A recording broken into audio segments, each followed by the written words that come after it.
The thoughts, views, and opinions expressed by this podcast, as well as its hosts, are for entertainment purposes only. I repeat, it is not serious. Also, we do not recommend that you try this at home. We are trained professionals, and we do not have your best interests at heart, or our own. Enjoy the show. Wait, hold on. This wasn't cleared by me. What the hell?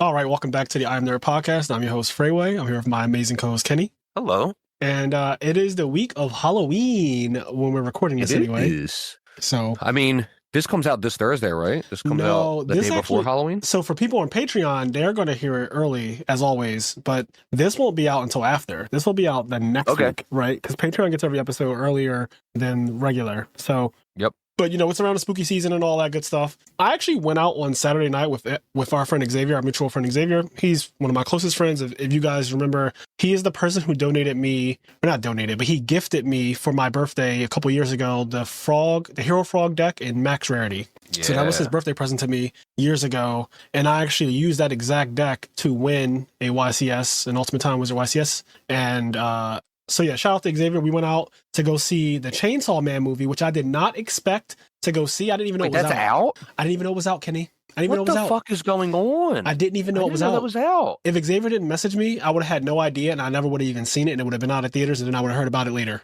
Wait, I did not know that was out. It came out. Because the Demon Slayer movie was awesome. I did not know the Chainsaw Man movie came out. Xavier invited me out. Kenny, it was insane. Oh my God. And I wasn't expecting it. I had no expectations. You know how we went in with expectations for Demon Slayer? We went in with expectations. Yeah.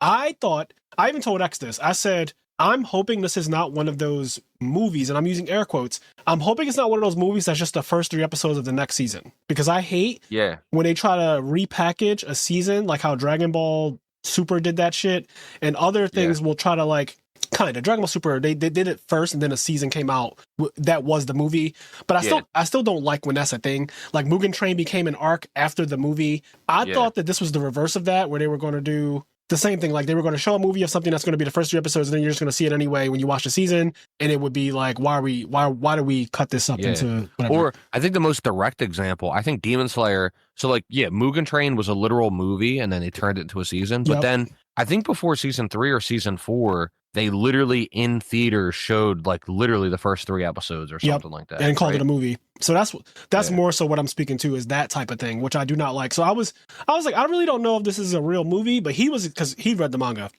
so he was telling me like, no, this is an arc that can fit into a movie, and it should be really good. And I was like, okay, well, Xavier doesn't usually co-sign things in terms of them being good. He's very cynical, very critical. So I didn't expect to hear him have high praise for anything. And so when he said that, I was like, okay, you know what? I will go. Because I was at home in my pajamas talking to Gary and Stango and Luke on a Discord call. Like we were literally in a Discord call, just like doing nothing, like just being lazy and just talking about gaming and being boys and just ridiculous shit. Yeah. And then Xavier texted me and was like, yo, actually he didn't text me. He joined this is another thing. He joined the Discord call, which he never does. Which he doesn't normally do. He never does that. He joined a Discord call and I was like, oh shit, X. And then he's like, are you going to see the Chainsaw Man movie? And I was like, is it out? And he's like, yeah, it's actually out like today or whatever. So anyway, went to the movies, saw the Chainsaw Man movie. Phenomenal. Cannot wait until Kenny gets to see it so we can do a podcast on it. How long is it going to be in theaters? Do you know? That I do not know. Demon Slayer is still in theaters if I'm not mistaken. So yeah, but Demon Slayer took the world over. Demon Slayer took the world over, right? Demon Slayer, to give it its credit, and once everybody knows I have my gripes with certain seasons, but also everybody should know by this point I fucking loved the movie. Yep.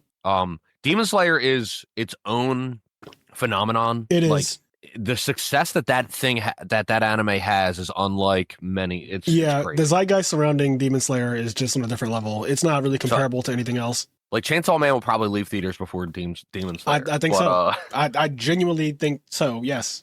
But yeah, I'll have to. I'll see. I'll see if I can get a chance to go see Chainsaw Man. I had no idea that it was out. So I'll completely reserve all of that. Talk about the movie for when, because we're going to do a podcast on it for sure. Yeah, it is worth a podcast for like 100%. That arc, that movie is worth an entire episode for us just to talk about, because I loved it that much.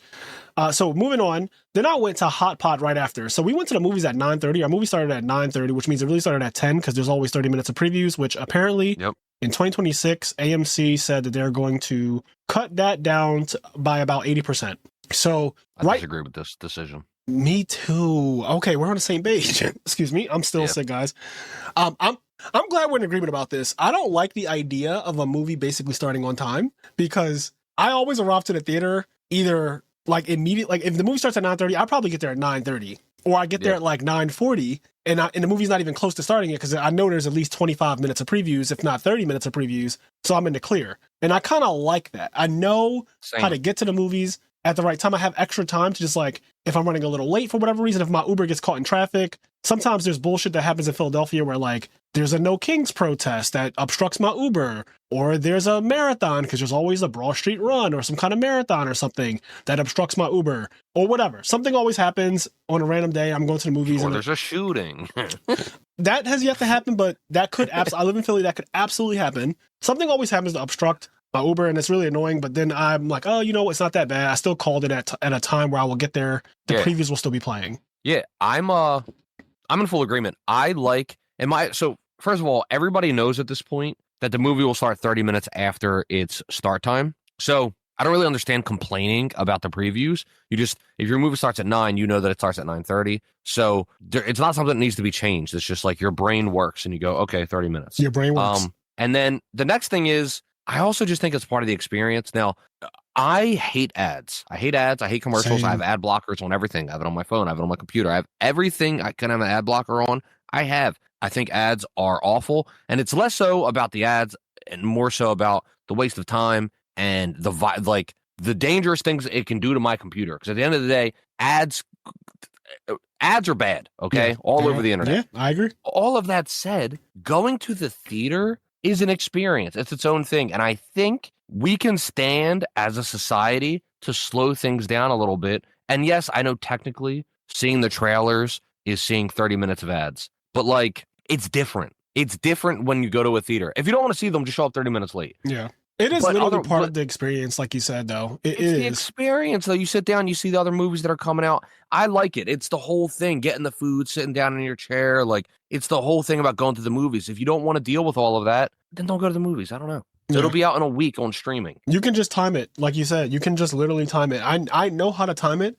So what ends up happening, I just saw a movie in theaters this past week with like a week ago, with Julia Roberts and Andrew Garfield. It was a really good movie. It's called After the Hunt. It's about a college student who accuses Andrew Garfield, her professor, of raping her.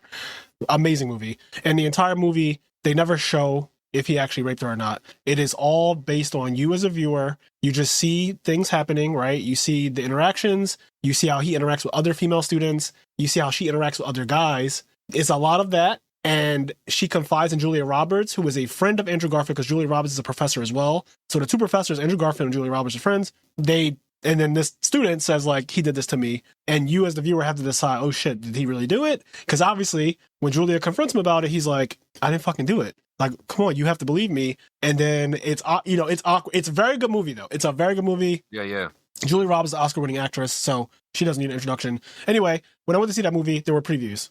Love previews, saw them. But then when we went to see Chainsaw Man, like literally the same week, essentially, because I went to see one on Saturday and I went to see another one the next Saturday. So it's within a 7-day period. I knew that the previews would be basically the same because that's how movie theaters work. So I purposely for Chainsaw Man was like, well, I'm not getting there before all the previews. I kind of want to be there towards the end of them because I don't want to just watch the same previews that I already seen. And that happens to me if I see movies close to each other, I will purposely show up later than normal just to kind of skip them. But if I haven't seen trailers in a month, because there just hasn't been a movie to see in a month, then I'll make sure I see them. Because I do, like you said, I do enjoy watching what is coming out. It's kind of hype. I want to see the trailers, man. I think it's cool. Okay. Here's the other thing. I think, because I've heard the argument, oh, it's just commercials. Like, why do you want to see 30 minutes of commercials? Blah, blah, blah. Why should they be there? Why is my movie starting late? Your movie was never starting late, by the way. It was always going to start at 9:30. Like, it was never, the movie didn't start late. You're just somehow haven't figured this out. Here's the other thing, though. Why do I not like ads? All right. On a fundamental level, if I'm watching a movie or a TV show or a YouTube video, and let's say it's about Yu Yu Hakusho, it's a movie, I'm watching Yu Yu Hakusho, a YouTube video about it, the show itself, or a movie. When an ad plays about pregnancy pills, this has nothing to do with me. Like, I'm never going to buy it. You're never going to convince me to buy it. When a Burger King ad plays, I'm never going to go, I want to go eat Burger King. I don't want any of that. This has nothing to do with me at the moment. I just want to watch my fucking show. It's wasting my time. There's a difference though. When you go to a movie, it's only showing you ads, so to speak, of movies. It's showing you other movies. So it's like, I just feel like it's different because it's, when I went to go see Demon Slayer, for example, they showed a bunch of trailers, some of which sucked, and it was fun to be like, talk to Connie and be like, dude, that fucking sucks. Yeah, that movie looks terrible. I say that all the time, by the way. Terrible. And that's fun to do, right? That's part of the experience. And then it's also fun to go, holy shit, what is that? That looks fucking crazy. I want to see that. Like, because you're in the movies, you're in the mindset of a movie. It's fun. Like, you're seeing commercials for movies, though. So it makes sense. It's not like if it was 30 minutes of like pregnancy pills and Burger King and fucking random other shit, it would be stupid. Yeah. But it's relevant to the thing that you're doing. So I don't know. I once again, I think it's the whole experience. I also think it's a fitting place to see those ads. Where are you gonna get shown or exposed to the new movies that are coming out, if not the trailer? Yeah, because we don't watch cable television. So yeah. That, like, me and you, factually, I know, do not watch cable television. I will bet my life right now that you don't watch cable television. I don't know. Like, I would forfeit my life. I couldn't tell you the last time I watched Kenny, it's not in my house. It's literally, It's not even in my, I can't do it if I wanted to. Yeah, I only watch cable if I'm at someone else's house that happens to have cable. Correct. And then I'm just like I remember, I just hit my mic, I apologize. I was at my dad's house one time. This is years ago. I was at my dad's house, and my dad still has like a cable box in like all the main rooms of the house and all that other stuff. So I've told him for years to get rid of cable, but he's just like, no. So he has cable, and so I'll be at his house every now and then, and I'll turn it on to watch something. And let's say I'm watching The Fresh Prince. I'll be enjoying my time, and then immediately it's like, oh, this is why I don't have this, because like commercials start playing about like, do you have chronic butt disease? And like, just take this, but don't take this if you are alive, white, black, hungry, sick, have freckles, haven't been to the dentist, like just like have a pimple. Like, this medicine could cause death if you have any of those things. It's like, oh, all right. That is literally commercials in a nutshell, though. Yeah, I think what you said is true. The experience of a movie, especially for us who are in our 30s, and like we just grew up in a time where we know the movie experience. I know a lot of people nowadays probably don't. Like, kids now, I don't know if kids necessarily are like moviegoers like we were when we were children, right? Like, the movie didn't come out on streaming a week after it was in theaters. It's not a thing that we experienced in our life. Streaming wasn't even a thing when we were younger. So kids also just watch less TV. Like, they don't like cartoons, TV shows, kids' TV shows, and movies, I think, are significantly less consumed. I think I said that sentence wrong, but hopefully you understand what I meant. But they're less consumed at a significant margin compared to when we were growing up because of things like YouTube and Twitch. Like, kids just watch like Mr. Beast or Kai Cenat or whoever their favorite streamer is. Yeah. They're not really watching a cartoon like Hey Arnold or Rugrats or whatever. So I'm curious in the next 20 or 30 years how that's going to affect the movie industry as a whole, because those kids are still kids. Like, Jaden's 15, my brother. Like, when he's 30, I just wonder, because he didn't grow up like really into movies like I did. Right. Like, your mom probably didn't take him to that many movies when he was a kid, because it just wasn't, it's not a normal thing now for parents to just be taking their children to movies all the time. Like, I feel like it was an all the time thing when we were younger. Yeah. I mean, I remember I used to watch the Rugrats. I love the Rugrats. And then the Rugrats movie came out, like Rugrats in Paris or whatever. Yeah. And I remember going to the movies to see that. And I remember there was a Rugrats and Wild Thornberry movie. I remember seeing Pokemon, the first movie. Like, you would watch Pokemon every Saturday. And then when Pokemon, the first movie, came out, every kid in my fucking school went to go see Pokemon, the first movie. Like, everybody was there. So that was just a part of the whole thing. And I don't even know. I can probably count on one hand how many times my brother has gone to a movie with a group of his friends. Yeah, it's definitely declined. And it's funny because I actually work for a company that's in the business of advertising, and they blatantly like have been talking about how down a lot of the advertising sectors are, like cable television, broadcast, and all types of different media sources that are no longer used as much. Whereas like OTT, over the top, which is like Roku TV and Apple TV, stuff like that, those are becoming more of the norm for people to consume ads, because people just like are not really watching cable. Like, the younger generation, the demographic that we're in, we don't really have cable. And then Nope. I remember the CFO said, raise your hand if you have cable. And the only people who raised their hand were the older people. And all the young people in my generation and younger or around me, we all just looked around and was like, wow, so it's only the old heads in here who have cable. Like, none of us have cable. And he was like, that's exactly what I was expecting to happen. And this is what's happening to our business. And we have to like figure out how to navigate this new world that we live in where people just are growing up without cable in their households, or they're just not consuming it. And that's the norm now. Yeah. I mean, I don't know a single person in my age range that has cable. Yep. I don't think Like, any of our know friends one. in any of our Discords have cable. Yeah. Like factually. Yeah. Not us, because why would they, right? Because they're either torrenting, or they're not torrenting. Censor that. Yep. All right, cut that out. And or they're just like watching YouTube, right? Or they're watching Netflix and Hulu and Paramount Plus or Pornhub. HBO Max or what, a Pornhub. Yeah. And all of those are just apps that you just get access to, and you don't pay like a giant cable bill to have access to them. Like YouTube TV, which I think is essentially cable. I was looking at this recently. It's like $90 a month. Damn. Like that's insane. Yeah. At that point, see, this is what I hate. This is a whole thing too. And I know we're already off on a tangent, but I really don't like how at first streaming was amazing because you buy Netflix for $10 a month. Back when it was $10 a month, it's way more now. Back when it was $10 a month, it's more than double. So it's gone up over 100% over the years, and it hasn't been that many years. I remember when Netflix was like $8. Yes, it was under 10, and I just remember because 10 is like what I always thought it should cost. So my brain just keeps it at 10 is where I always thought like this should cost 10. Then it got to 18, and I was like, whoa. Like, how do we, and now 25, so, and it's not going to stop, right? No. When streaming services started to get segmented, so now every single channel has a streaming service. That's one problem. So then you're paying, even when they were $10, now you're paying $10 7 times. So you're paying $70 for streaming, which was still cheaper than a $150 cable bill. Because my grandmother used to pay $150 for cable, and I told her she was getting scammed. I got her Netflix, Hulu, HBO Go at the time when it was called, and I got her those 3, and I was like, this should be enough for you to see what you need to see.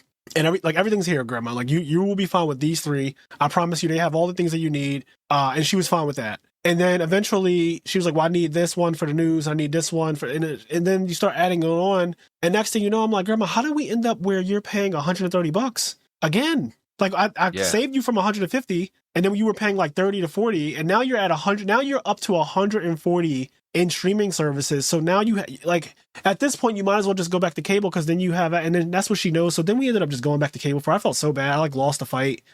But it's just a sad reality that like there's so many streaming services now. They are getting more expensive over time. And then the alternative is just have cable, which you just get a bunch of channels and a bunch of bullshit. But for old people, they like that. I'm noticing that they just like it. They just want to, they can't really explain it. They know that they're probably wrong about it, but they just are so comfortable and used to it. They're just comfortable with it. Yeah. And it's frustrating because there's like a death of ownership too. Like I also don't own, like if I wanted to have a physical media, if I wanted a DVD or a Blu-ray, like I literally couldn't play it. Like I have nothing in my house that can play a fucking Blu-ray. I guess the PS5 can, but I can't play a Bluray. I sold mine. And it's just like, so your only option is streaming, which you run into the problem of, oh man, I really like the show. Like I used to watch House MD. Yep. I used to watch that on Netflix. I fucking loved it. I watched it all. I watched it like multiple times because I would just put it on to go to sleep.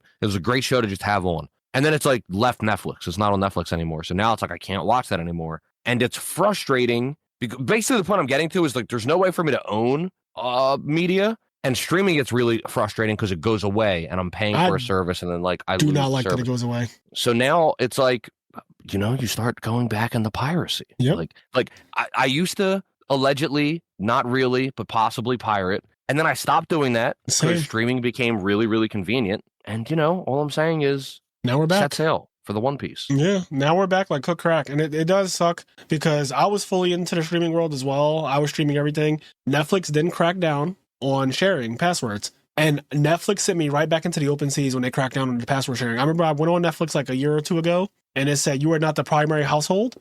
And it said, please like verify if this is the new primary household or some shit like that. And I said, oh, okay. So we're playing that game. So then I just went on the internet and was like, Stranger Things season 4 download. Yep. Now I'm watching Now you get nothing. Now you just get nothing. You get nothing. And you get to own it. The thing is, like, you get to own it. And like if you pay for a service every month, it is frustrating that you never get to own it until it goes away. Yeah. And you're like, oh, now I forgot that they like, what if they removed just shows. decide they're done with Stranger Things, right? What if they just get rid of Stranger Things? Yeah. It's like, oh, well, now I can never watch that again. And there's not a Stranger Things DVD collection, right? Nope. So the only way to own Stranger Things, to guarantee you can watch it 30 years from now, is to pirate it. It's kind of crazy when you think about it. That's actually kind of funny when you think about it. Like, that is, Netflix is the only one who really will have it. So if they ever decide to remove it, now I don't think they will, but they remove other things. For example, there are anime that a lot of people watch only on Netflix. Netflix is actually a huge anime platform, which is still weird to me, but whatever. Netflix is a huge anime platform. I never really watch anime on Netflix, but I know a lot of people who do, and that's fine. Like, I'm not saying there's anything wrong with it. It's just weird because there are so many better places to watch anime. But I get, if you're used to using your Netflix anyway to watch other things, and that's like your thing, and then you realize, oh shit, I can watch my anime on here too, then having one platform to do both is amazing. So I'm not saying that it's just weird to me because I started off watching anime outside of Netflix. So then I've never looked at Netflix as the anime platform. Like, when I think of anime, I never even think to like, oh, I could check on Netflix if they have it. And when I watch Demon Slayer, I didn't even consider like, oh shit, Netflix has Demon Slayer. They do. They have it. It just never even crosses my mind that I could go watch it on Netflix. It's like, I just have multiple websites that I go to for anime, and none of them are Netflix. But they could remove that one day, and they probably will, because they do this to anime all the time. Like, they just remove anime completely, or seasons. They just take seasons off. The season will be gone. You know what'll happen though? Like, nothing is immortal, right? Like, if Netflix goes out of business, because they'll never take Stranger Things off. But if Netflix goes out of business, do you think while they're going out of business, they're going to release a Stranger Things box set? Like, I don't think so. Yeah. Like a DVD box set of Stranger Things? No. So they just go out of business. Like, that's how something like Stranger Things or House of Cards would be gone forever. I guess they would like sell the license to Hulu or something. Yeah, I mean, and the good thing is, like you said, the internet does still have it. So like, yeah. And that's the thing too with like video games, right? Like a lot of games, especially as we move more and more and more to games being digital, the only way to guarantee that you actually have your game forever is to pirate it for a lot of games. Like, not even talk like there's a lot of old games, for example, like old games that have never been remade. And the old platforms are no longer supported. And there's literally no way to play the game without stealing it. Like, the only way to play it is to steal it. Like, you can't buy it anywhere. You can't, like, run it. Like, you just have to steal the game. Yeah. And then people will look at you like you'll get in trouble or whatever. And it's like, this is the only way I can play the game. I don't know what you want from me. It is frustrating. We live in a very weird world where the internet has gotten so out of control, AI and everything. It's like, and the companies are getting more and more ridiculous in their in-game capitalism. So they're just trying to extract every cent out of us that they can. And this is resulting in a lot of bullshit. Like you said, the loss of ownership of anything digital, right? And then you're at the mercy of cloud services and things like that. For example, right now, my iPhone, I ran out of storage on my iPhone when I was in Japan this year because too many videos, too many pictures. And it was just like, you're out of storage. So then while I was on that trip, I bought it's built into, like, you can just do this at any point on the iPhone, but you can just buy iCloud, iCloud space. You can just buy iCloud space. I think it was like $2.99 or something, $9.99. I forget. It was some amount that was really cheap, but it was like you get some amount of terabytes of storage in the iCloud. And I was like, you know what? This will be a good idea because I actually wouldn't mind having a lot of the shit that I have on my phone. Hold on now. But I wouldn't mind having a lot of shit that I have on my phone be uploaded into the cloud because then I don't have to worry about this problem ever again, because like terabytes just virtually is going to be so much space for just my personal pictures and videos. But then you run into other problems with that. One, now my shit is in the cloud. So that means every nude, every video every homemade video, if you know what I mean, that I've ever made, anything that I take, Apple now technically has it in their cloud. And then, they just claim that like, oh, we'll never do this and that. Your privacy and your stuff is all secure. That didn't stop Jennifer Lawrence's whole asshole from appearing on the internet 10 years ago when they hacked the iCloud. And like, I seen the nudes of 10 different celebrities that week.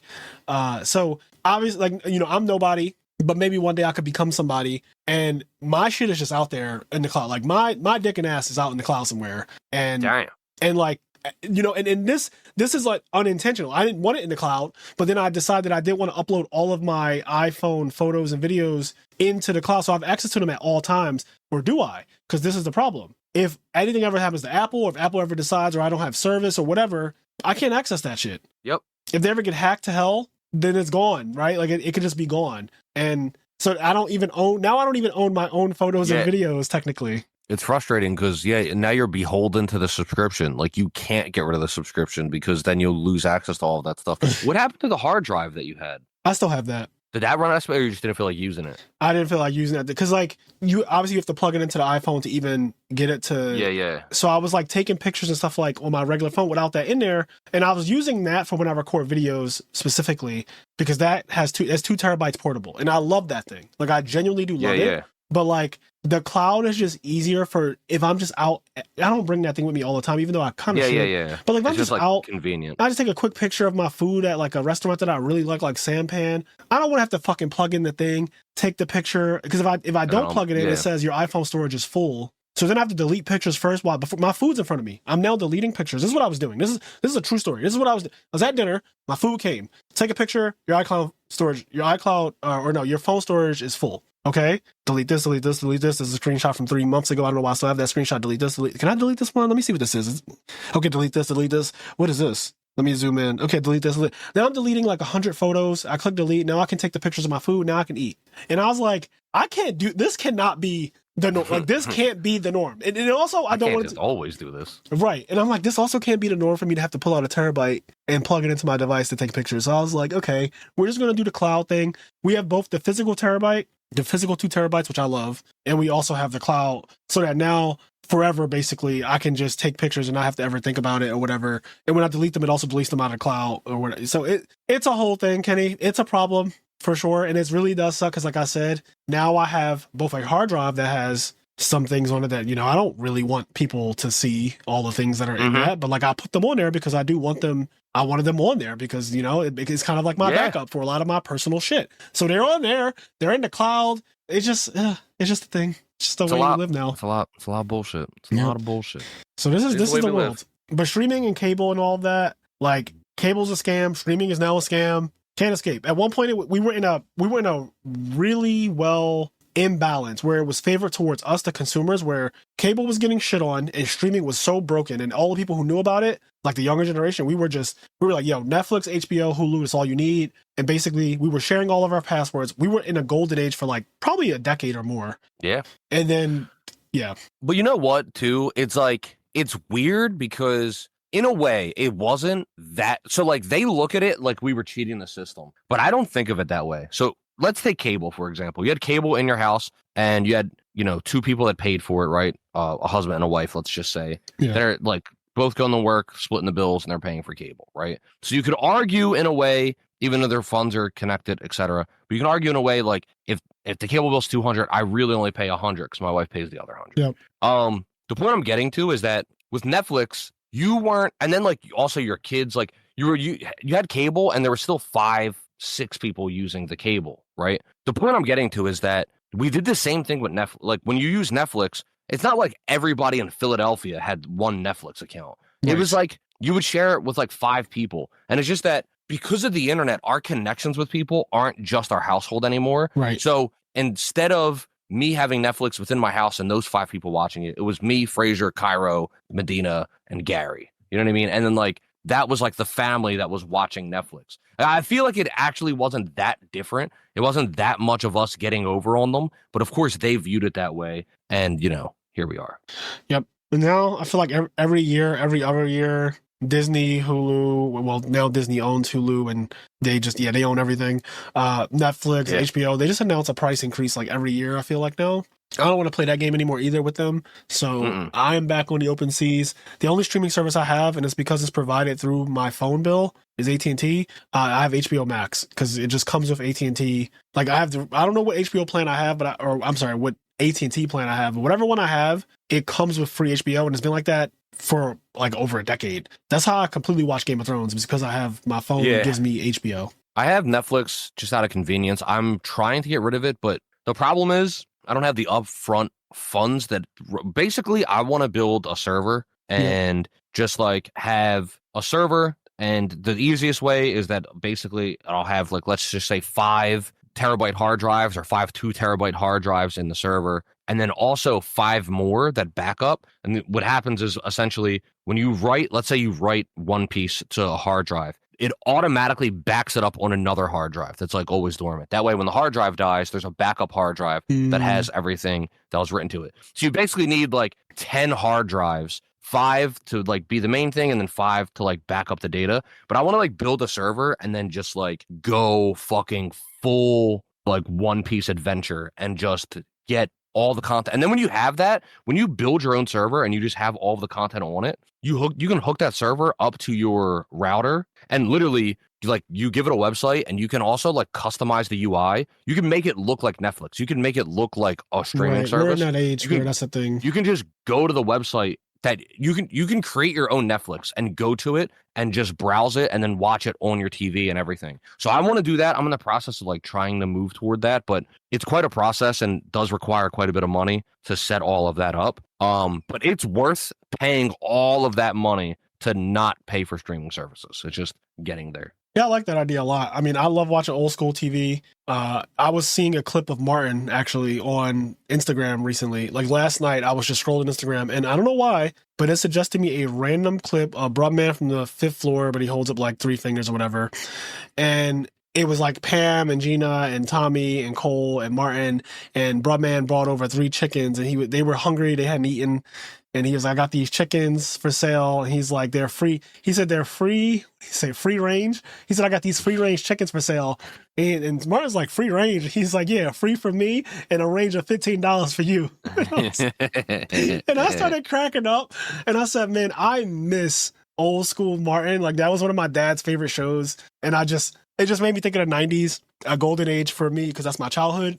But I saw that clip and I immediately said, I remember I used to fall asleep to Martin. I used to watch Martin and Living Single and the Jamie Foxx show and Comic View. I used to watch those shows and fall asleep to them almost every night for a period of time in my life. Like there was years of my life where that's what I went to sleep to. And so I have very fond memories of that. I love those shows. I remember a lot of the jokes. I remember just a lot of the personality that Martin Lawrence had, Jamie Foxx had, the girls on Living Single had. And a lot of the, like, I guess the, like my funny, I think, right? Like the way I am right now is because of the way I grew up. And this is true for everybody, but like a lot of the way I think about comedy, the way I interact with people, some of the things I say as quips, it comes from watching so much of that type of TV growing up. And so I do miss it. When I saw that clip on Instagram, I was like, I don't know why Instagram just showed me this, because I don't watch any Martin content on Instagram. But I watched it and I double clicked it. I liked it because I was like, I actually just like this clip, and I wouldn't mind if they showed me more clips from Martin. And they probably will now a lot, especially since I talked about it out loud. But it made me think about old TV. And one of the things I remember from old TV is this show that my grandmother used to watch called The Montel Williams Show. Yep. And on The Montel Williams Show, he used to have this fucking guest who was supposedly a psychic named Sylvia Brown. Now, if you're old like me, you remember Montel Williams. You remember Sylvia Brown. She was a psychic. She was quite amazing. But obviously psychics are not. Okay, I'm gonna just say psychics are not real. I'm just gonna. Yeah, I want to make something clear. Frazier started the sentence with obviously, and then he realized that it's not obvious because there's a lot of people that still believe in psychics, like the Earth being flat. And I'm gonna just psychics are not real. Obviously, if you think psychics are real, come to the IMNerd podcast. I'll help set you straight. Psychics are not real. You know what else isn't real? Your horoscope. Just got to get on this real quick. I went to Walmart the other day to get some Halloween candy, and while I was there checking out, the checkout lady on like the aisle over from me was talking to somebody else. And what are the 2 months that have Gemini? You know? Ooh, July I think has the Geminis in it. Like you mean? Yeah, because like June, every horoscope July crosses over to 2 months. I think June and July are Gemini. Okay, so let's just say it's June and July. If we're wrong, we're wrong. It doesn't matter because they're not real anyway. But for right now, we're going to say June and July. I'm literally listening to this lady talk about horoscopes and Geminis, and she's like, I get along, like, she's like, I do not get along with June Geminis. Like, June Geminis and me do not, like, I'm a Gemini. Sounds so crazy. June Geminis and me do not get along. I do not fuck with June Geminis. But July Geminis, we are thick as, like, you can't stop me and a July Gemini. Like, we are partners in crime. Like, they're just like, me and July Geminis are the best. Like, July Geminis we get along. We are sisters, blah, blah, blah. But those June Geminis, throw them away. June Gemini, like, they can burn in fucking hell. Like, they're just like, and it's just crazy to me that we're in 2025 and this is something I learned was fake when I was like fucking 10. Yeah. Like, I cannot believe people still think this shit is real. It's insane. The horoscope stuff psychics is aren't wild. real. Like, it's all fake. It's there's no such thing as any of that nonsense. So for whatever reason, in the last couple weeks, Sylvia Browne, the psychic from Montel Williams, she has been trending on every platform recently. I don't know what caused it, but she has been trending. And when I tell you, now that I'm an adult, because I used to watch the show with my grandmother watched Montel religiously when I was a boy. Like when I was 10, 7, 8, 9, 10, my grandmother watched this show religiously, okay? Now that I'm an adult and I can, process what she's saying and the things that like, it is crazy. So what we're going to do here on the IMNerd podcast, we don't normally do this. I'm going to play a couple clips, and after I'm going to play one at a time. And I just want to talk about how unhinged these fucking clips are, because this is real. Like, people really believe this in the 90s and in the early 2000s, because this show took place in the 90s and early 2000s before it got canceled. This psychic is... They still believe it now. Yeah, I'm sure that there are people still buy into it and believe in it now, but Sylvia Browne was one of the biggest psychics ever because of this show. It amplified her reach, her voice.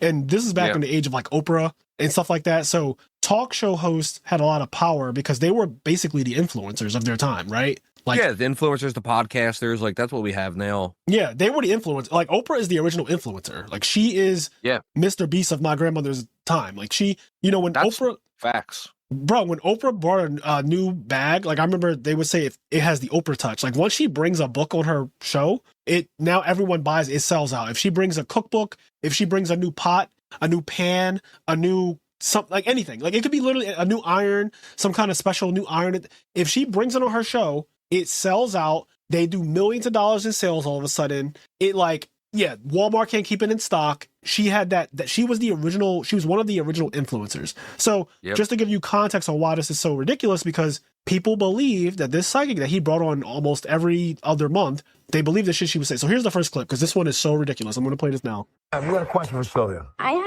have a really bad problem with social anxiety. I can't freaking out. I can't. You're doing pretty good now. But let me tell you where this comes from. You were accused of being a witch in a past life. You were put in a circle, and you had to name 2 people so that supposedly you wouldn't die. Except they didn't tell you that. They just said, tell us 2 people. You named 2 people, and all 3 of you were hung. So no wonder you have social anxiety. Thank you. Thank you. So no wonder, you idiot. No wonder you have social anxiety, stupid. You were a witch, and you got your friends killed, dummy. No wonder, you fucking idiot. Yo, of course you have social anxiety. Yo, when I tell you, these fucking clips have been sending me for the last couple weeks, because telling someone that their social anxiety stems from them being a witch in a past life that was fucking hung because they gave up their friends' names is diabolical. She should be jailed. Sylvia. I agree. Now, granted, Sylvia's dead now. So she died in 2013. And I'll give you the exact context of like what happened with her. She told this woman. Hopefully somebody killed her. So she told this woman that her daughter was no longer alive, because the woman was like, hey, Sylvia, my daughter went missing. Or son, whatever. She told this person that their child who went missing years ago, she was like, we've been searching, still haven't found anything. Can you just let us know if they're alive or not? And Sylvia says, unfortunately, no, they're dead. Like, they are dead. Give up looking. They're gone. They passed on. They're on the other side. I'm sorry to tell you, but they passed. This is an actual clip that you can go on YouTube, you can go on Instagram, you can go on Twitter. You can find Sylvia Browne telling someone that their kid that went missing is fucking dead. Well, as it turns out, years later, this kid shows up as an adult years and years and years later, and they were kidnapped by some fucking Looney Tune guy. They escaped, and they are completely alive. And I think either 6 months before or 6 months after this happened, Sylvia Browne died. So like when the child that was supposedly super dead, according to Sylvia the psychic, when the child showed up, Sylvia was either dead then or she died 6 months after the child was like revealed to be alive. Yeah. So she died very close to this happening. But obviously everything that she ever said was just a fucking fraud, because she would just make shit up. Like, telling you were a witch in your past life is crazy. Yeah. And psychics, they all do this. They have a mix of, they just use techniques. You can just Google them. They're called cold reading or hot reading. And hot reading is just cheating. It's cold reading is like you read a room, you read somebody's like you just read things about them and you say things that can vaguely apply, and then like you get them to lead you on. So psychics do this when they pretend that they're talking to your dead loved one, and they're like, oh, I'm seeing like they died, there's a history of heart disease in your family, right? Like and the truth is literally every family has a history of heart disease. Yeah, because it's the most common killer of humans. And then so you go, there's a history of heart disease, and then you go, yeah, my grandfather had a heart attack. And then they're like, yes, see, that's exactly what I was finding. And your grandfather, I'm getting, he really liked dogs. No, he didn't like cats. Yeah, he did have a cat. Yeah, see, dogs and cats fight a lot. And your grandfather really, he had like he was kind of a rough guy, right? Like he was a bit old school. Yeah, he kind of was. He was actually. And like, they just do that. Yep. And then you just talk about, and they just say fucking non sequiturs. Yeah, and they just fucking rant. And then you fill in the blanks. And then when you go home and tell the story, you go, she knew that my grandfather's name was David and that he was a cat person and he loved cats and that he died of a heart attack. And that he loved, like, and then it's like, no, she didn't know that. She said random shit and you filled in the blanks. Yep. I hate them. I vehemently hate psychics. I think they should go to prison because it has been proven that what they do is not real. Supernatural shit is not real. Psychics are not real. They are profiting off of lying to people. And I think it should be a crime to take somebody's money and tell them that you're talking to their dead mom and that's taking their money out of their grief. Telling somebody that they should stop looking for their child. Yeah. And their child, you're telling them that their child is dead. Their child is not dead. That is diabolical behavior. And that should come with actual prison time. That should be punishable by law. To just lie to someone about something as severe as that is crazy. Like, people going for a psychic reading and the psychic just say, oh, you'll fall in love in 20 years or whatever. Like, whatever. Like, that's kind of harmless. But telling someone flat out who's searching for their child, the FBI is searching for the child and the police are searching for the child, and then you tell this parent you can just call off the search? Just call off the search. Yeah, just call that shit off. It's done. That's don't you don't gotta look. Don't gotta look. Yeah, it's disgusting. I think they are, and I truly mean this, like I think psychics are some of the worst people on the planet. Yeah, they are real scum. I do not like them. Like, I vehemently hate them. Just like the idea of just being like, my child is missing, or my child is dead, or my mom is dead. And people are in so much grief. And then somebody says, oh, like this and then like you go to a psychic and like they take so much money from it's just so disgusting. Yeah, man. she's also selling like a book too. Yeah, and then like I remember there was another one. What was his name? Was his name John Edwards that had that show? He had a show on TV where he was able to like talk to God and like talk to dead loved ones and like all these just disgusting people. I hate them. And we'll talk more about we hate them after this next clip. All right, here we go. Here's the next one. Who is in our house, first of all? George and Hazel Pickering. Pickering. So first of all, that is not how you spell Pickering. Pickering. She said Hazel Pickering and then spelled it that way. So already she's off the bullshit. I would look it up on, the background of the house. Our house is only 10 years old. Honey, the land. Oh, okay. How old do you think the land is? Very old. I know once upon a time it was. Yeah. So that's an example of her getting called out because she tells the person there's these ghosts living in your house. And she's like, oh, my house is only 10 years old. She's like, look it up on the history of the house. She's like, oh, my house is only 10 years old. It's a new house. And Sylvia's like, the land, honey, the land. And just immediately cut this girl off to just say like, no, I'm not wrong. That the land is what I'm talking about. The souls are attached to the land that your house is built on. How old do you think the land is? They're really good at maneuvering around conversations and like they continuously move the goalpost. They continuously move what you're talking about and they throw up so many random things that you get confused in what you're talking about anymore. And then like they move you away from what your point was and then make you, at least in the moment, think, oh yeah, like, and then everybody else looks at it and then the people at home look at it. Because here's the other thing. They sell the vision to you and some people will believe it forever. But sometimes on the way home, you might go, that was bullshit. Right. Like that was bullshit. But everybody watching will be like, holy shit, look, she figured it out. Like she knew the land. Also, she appears smart in that clip by saying the land. Because I remember my grandmother and my dad who were watching this shit when I was a kid. Yeah. Would be like, of course the land makes sense because like the houses are built on top of the earth, right? Like a house can be built anywhere. Where you live doesn't matter. The land that it's on though has been there. She was like, honey, how old do you think land is? Right. Like, it makes you look kind of dumb. When you say dumb shit like that, you sound smart. Yeah. You know what I mean? And it makes the other person look stupid. It makes them like they don't know what the fuck they're talking about by saying my house is only 10 years old. I don't use tricky words. I use regular words that are tricky to you. Oh, you saw that mark on the hill? That shit is... We're going to talk about that too. That could be... Okay, we got to do Patreon exclusive anyway. So let's table... I'm glad you saw that. I'm so glad you saw that clip. That clip is so fucking good. We need to have a whole thing about that in the Patreon exclusive. I cannot wait. I'm glad that you listened to that, at least that clip from the Joe Biden podcast. But yeah, her saying honey the land with like the fucking raspy ass voice. She smokes a pack a day and she's just like, how old do you think the land is? It just make you feel ridiculous about saying my house is only 10 years old. So now the audience is like, oh shit, Sylvia really knows what she's talking about. Yep. It's really fucked up though. Telling people that they're being haunted because they built their they built their house on top of land that is apparently haunted. Also, at that time, I fucking bet that was after the movie Poltergeist. Because, like, the whole point of the movie Poltergeist was, like, the house was built on, like, an Indian burial site. Right. So the house was haunted, but it wasn't the house itself. It was the burial site under it. It was the land. And, yeah, it was the land. I guarantee she just got that from Poltergeist. Well, apparently, now in 2025, people are pulling up some of the clips of Sylvia Brown, and they're like, this is just the plot of this movie. And they would just put the movie like, isn't this just the plot of this?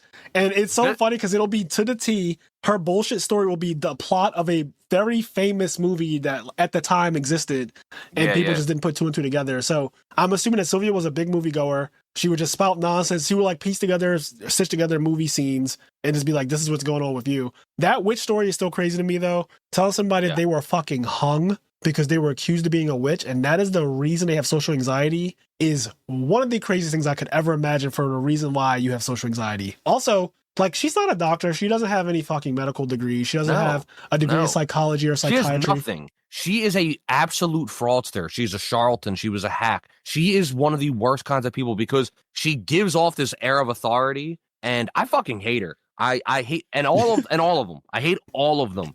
I hope they all fucking burn in hell. Hell's not real. Yeah, because they're just disgusting. Because they ruin lives. Like, they really do ruin lives. Like, there's people that lose so much money that just go to like talk to their dead family members or whatever, and or just people that loot. Like, there was another case. Just, you were talking about how she told somebody your kid is dead to call off the search. There was another case where, because this happened more than once, Sylvia Brown was used to, like, by fucking whatever idiotic police department thought psychics were real. Right. And there was a case where they were looking for a missing person, and Sylvia Brown was like, water. You have to search near water. Yes, like, they're I remember this too. Yep. They're at water, like they're near water, like and then basically they sent the search party, because they were searching somewhere else. They sent them in the complete opposite, wrong direction, searching through fucking rivers and shit. And then, anyway, I don't remember how long it ends up taking, but some amount of time later, the kid is found either alive or dead. I don't know. But they're found nowhere near fucking water. Yeah, like, they're found fucking landlocked. Inland. Like, yeah, just nowhere near water. And it's just like, she like ruined investigations, got people killed, played with people's lives in order to just make money. Like, for her, it was just, and she knew she was lying. She at no point thought she was magic. Right. She knows she's fucking thought lying. She was magic. Yeah, there's another good one. I don't have this clip ready, but we're going to play one more clip. But this other one I want to talk about that I saw recently. This woman is like, Sylvia, my husband died a couple years ago and no parts of his body were ever found. And Sylvia cuts her off like she normally does. And she goes, he drowned. And then the woman goes, he drowned? And Sylvia's like, yeah, I'm sorry, he drowned. That's why you didn't find any of him. He drowned. He's in water. I see him in water. And then the woman goes, oh, well, I was going to say that he was a firefighter in 9/11 and he died in 9/11. And Sylvia's like, are you sure? Like, first of all, that is a crazy thing to say. Then Sylvia goes, because I'm seeing him in water. Are you sure he wasn't near water when he passed? And the woman's like, well, no, he was a firefighter and he was there during 9/11 and he ran into the building and they never found any part of him. And Sylvia's like, well, I'm seeing him in water, hon. And she just doesn't back down, because obviously she can't. She can't. Yeah, she can't. But this was one of the most awkward she'll moments. Start spinning a story. He didn't actually die in 9/11. Like, he didn't go to work that day. He's actually in Syria. and he's fucking drinking a gallon of water right now with his new family. Like, he left you, I honey. think I found it. Hold on. Let me see. Like, shit like I that. lost my boyfriend tragically a few years ago. They never found him. And I've had such a hard time since, every day. The reason why you didn't find him is because he's in water.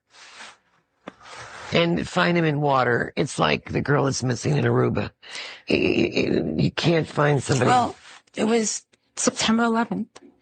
There was no, he was a fireman, but there's Well, no, see, I keep seeing him in water. No. Is there any way he could have drowned in water in some way? they never found a piece of him. Nothing. From 9/11. Because he says he couldn't breathe and he was filled with water. Yep, that's what he said. Well, if they were trying to put the fire out, come on, Tal. They could have, yeah. If they're trying to put the hose. The hose. No, they won't There's find water him, in the honey. hose. That's okay, because it doesn't matter if they find him or not. He's still over there.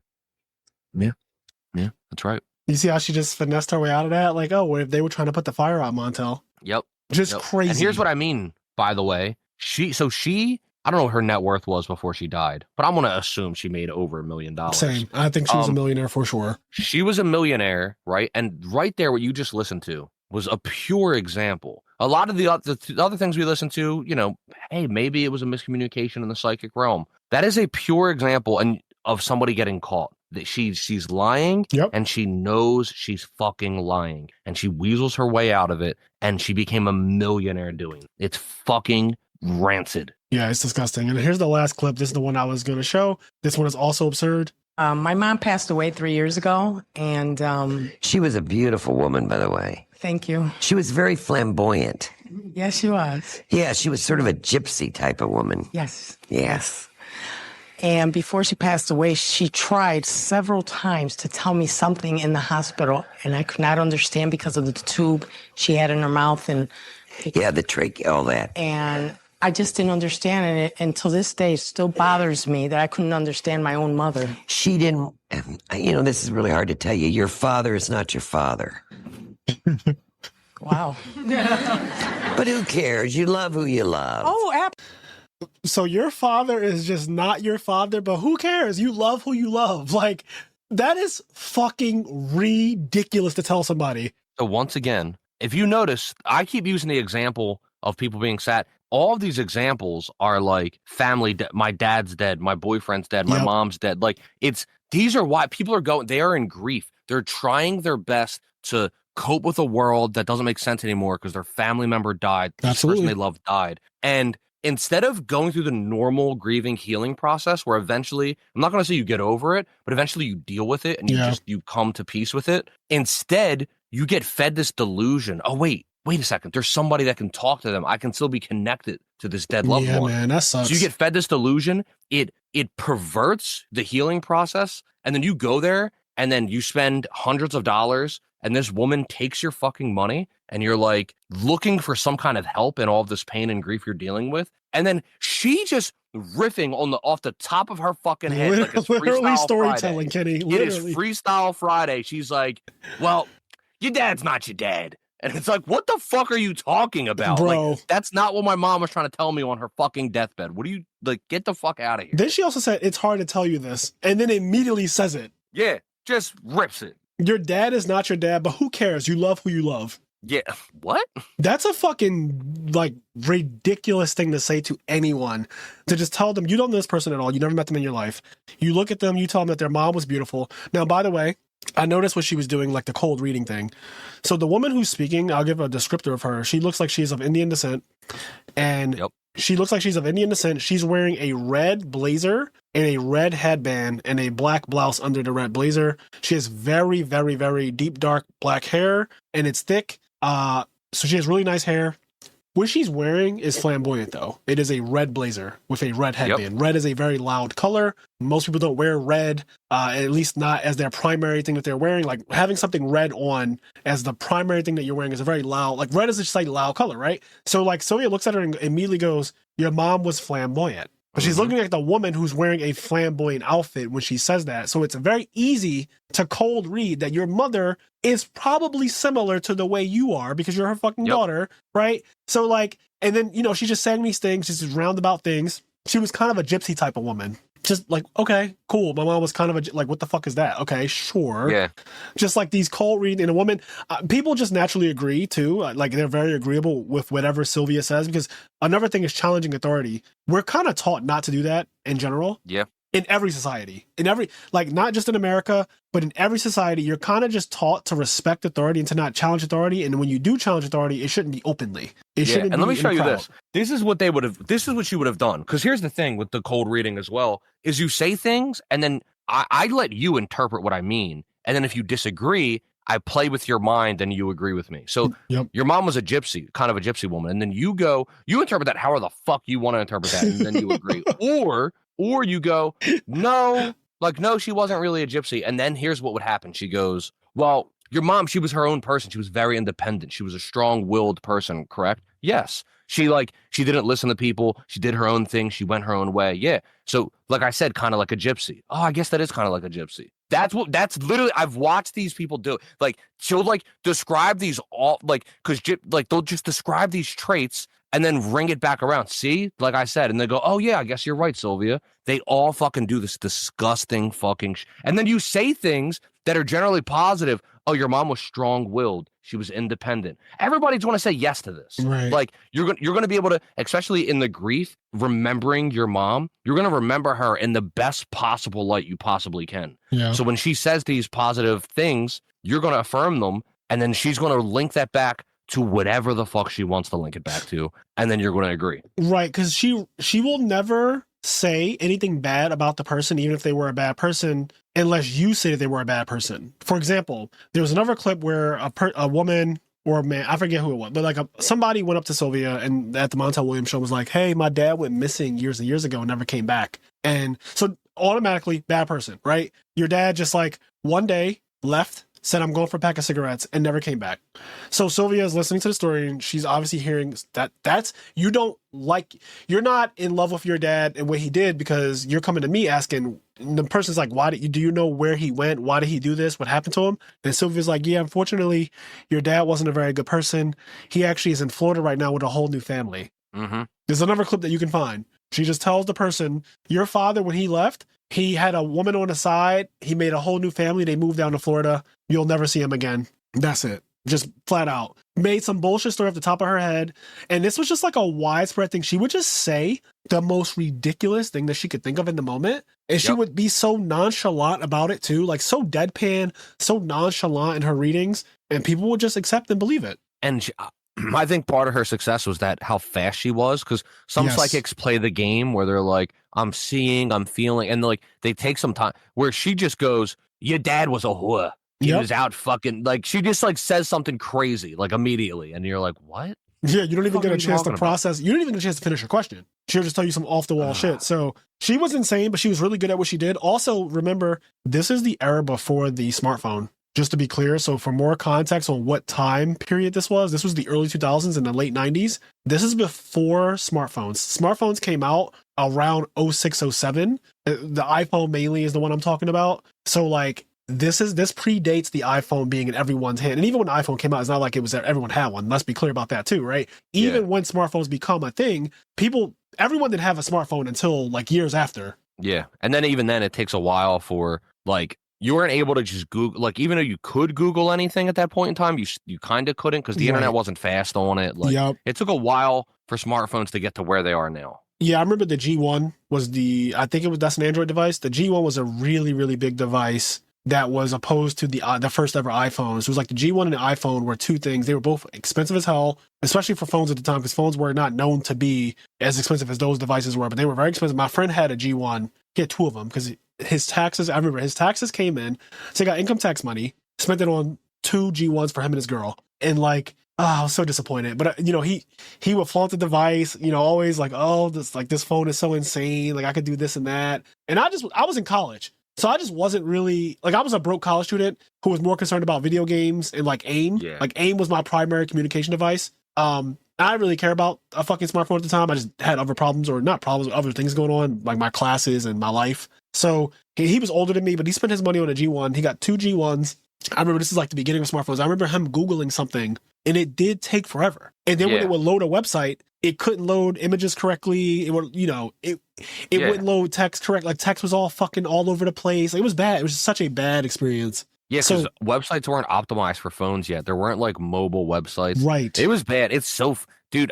This is a side tangent, and I don't want to go off on it, but I do hate like flexing to your fault. Like the fact that people go into debt, they blow their income. Like if you want to flex. If you got the money to flex, whatever, right? But people that are like they go into debt to flex is like very so common. insane to me. Like I just don't fucking get it. Very common. I don't get it. And unfortunately, that is the consumerism world that we live in. It's mainly I guess it's not just mainly in America. America is known for consumerism, but apparently China and Japan are also notoriously bad with consumerism. I imagine Europe is too. So it's probably just everywhere that can consume the way capitalist societies do. And I know China's not technically the same. They're fucking communists, but whatever. Places where people can buy nice things or whatever, they do buy nice things, and they will do so at debt. Like they will do so by going into debt. If they don't have it, they'll just fucking put it on a credit card or put it on credit in general and buy the nice thing. They said that, saw this last week, the average price of a new car is now $50,000 for the first time in history. So for the first time in history, the average price for a brand new car is the highest it's ever been, which is $50K. And I cannot comprehend spending $50K. Most people don't have $50K to spend on a new car. So what they do, obviously, most people put a car note. They get a car note. And a car note has interest on it. So instead of paying $50K, you pay $75K for that car that's $50K, because you're going to pay it for the next 5 years with whatever percent interest equals $75,000. And a lot of people are still doing this. A lot of Americans are still buying new cars, going into debt, $75,000 in debt. I can't even imagine being $75,000 in debt right now. Like that, the idea of that is so scary to me, to be $75,000 in debt for a car. For a house is kind of different, because a house is a real asset. Yeah. Like, whereas a car is a depreciating asset. Cars, they say, everyone says this, when you drive a car off the lot, it depreciates immediately. Like it's worth way less than it was before you drove it off the lot. That is Cars a fact. have no value. Yep. Cars are not valuable. They're at just all. not. That's the thing. I think the other thing is people have to realize, like phones are not valuable. And maybe at the time people didn't realize that, like when your friend bought a G1. Yep. But phones aren't valuable. Like they lose their value the day after they come out. Like electronics in general, bro. My iPad that I bought last year, the iPad that I bought to read the Hunger Games on, I bought that iPad for I think $800. If I tried to sell that iPad right now on eBay, I probably could get $250 max, which is the same as saying it's not worth anything anymore, because I paid $800 for it, and it's worth less than half. To me, is like, at that point, it's not, it just has no value. It's less than half. It has zero value. And it's true. That's why whenever I talked about building computers or talk to somebody that wants to get a computer, I always say you just get whatever the best parts were last year, because the best parts this year are 50x their actual value, because they're new, and the best parts from last year aren't that much different from the best parts this year, and they're 50 times cheaper. You're exactly right. When I bought my gaming PC last year, the NVIDIA 50,000 series was coming out. Or it might have already been out, but you couldn't really get it because you can barely get their fucking graphics cards anyway. But the 50,000 series graphics cards are NVIDIA has already talked about them at this point. They're going to be a thing, and they're going to replace the 40,000 series, right? So I bought a 4090, and a 4090 at the time is the best of the best thing. But at the same time, the market is also this graphics card is so impossible to get. The price is just not going anywhere. And they're about to release these new ones. So the 4090 is already now the old thing. It's already the old thing. And it's just crazy how fast, every year a new one. So we're going into 2026. I'm sure they're going to come out probably with a 6,000 series, maybe, just to kind of try to milk it. Maybe. That's just the new name of the game. A new cell phone comes out every year. A new iPhone comes out every year. Yeah. And buying, like you said, buying the newest thing is often just not correct to do. Buying the absolute newest version of the Audi or the BMW, as opposed to just getting a used BMW of the prior year, is going to cost you way less than if you bought the brand new BMW 2026. Yep.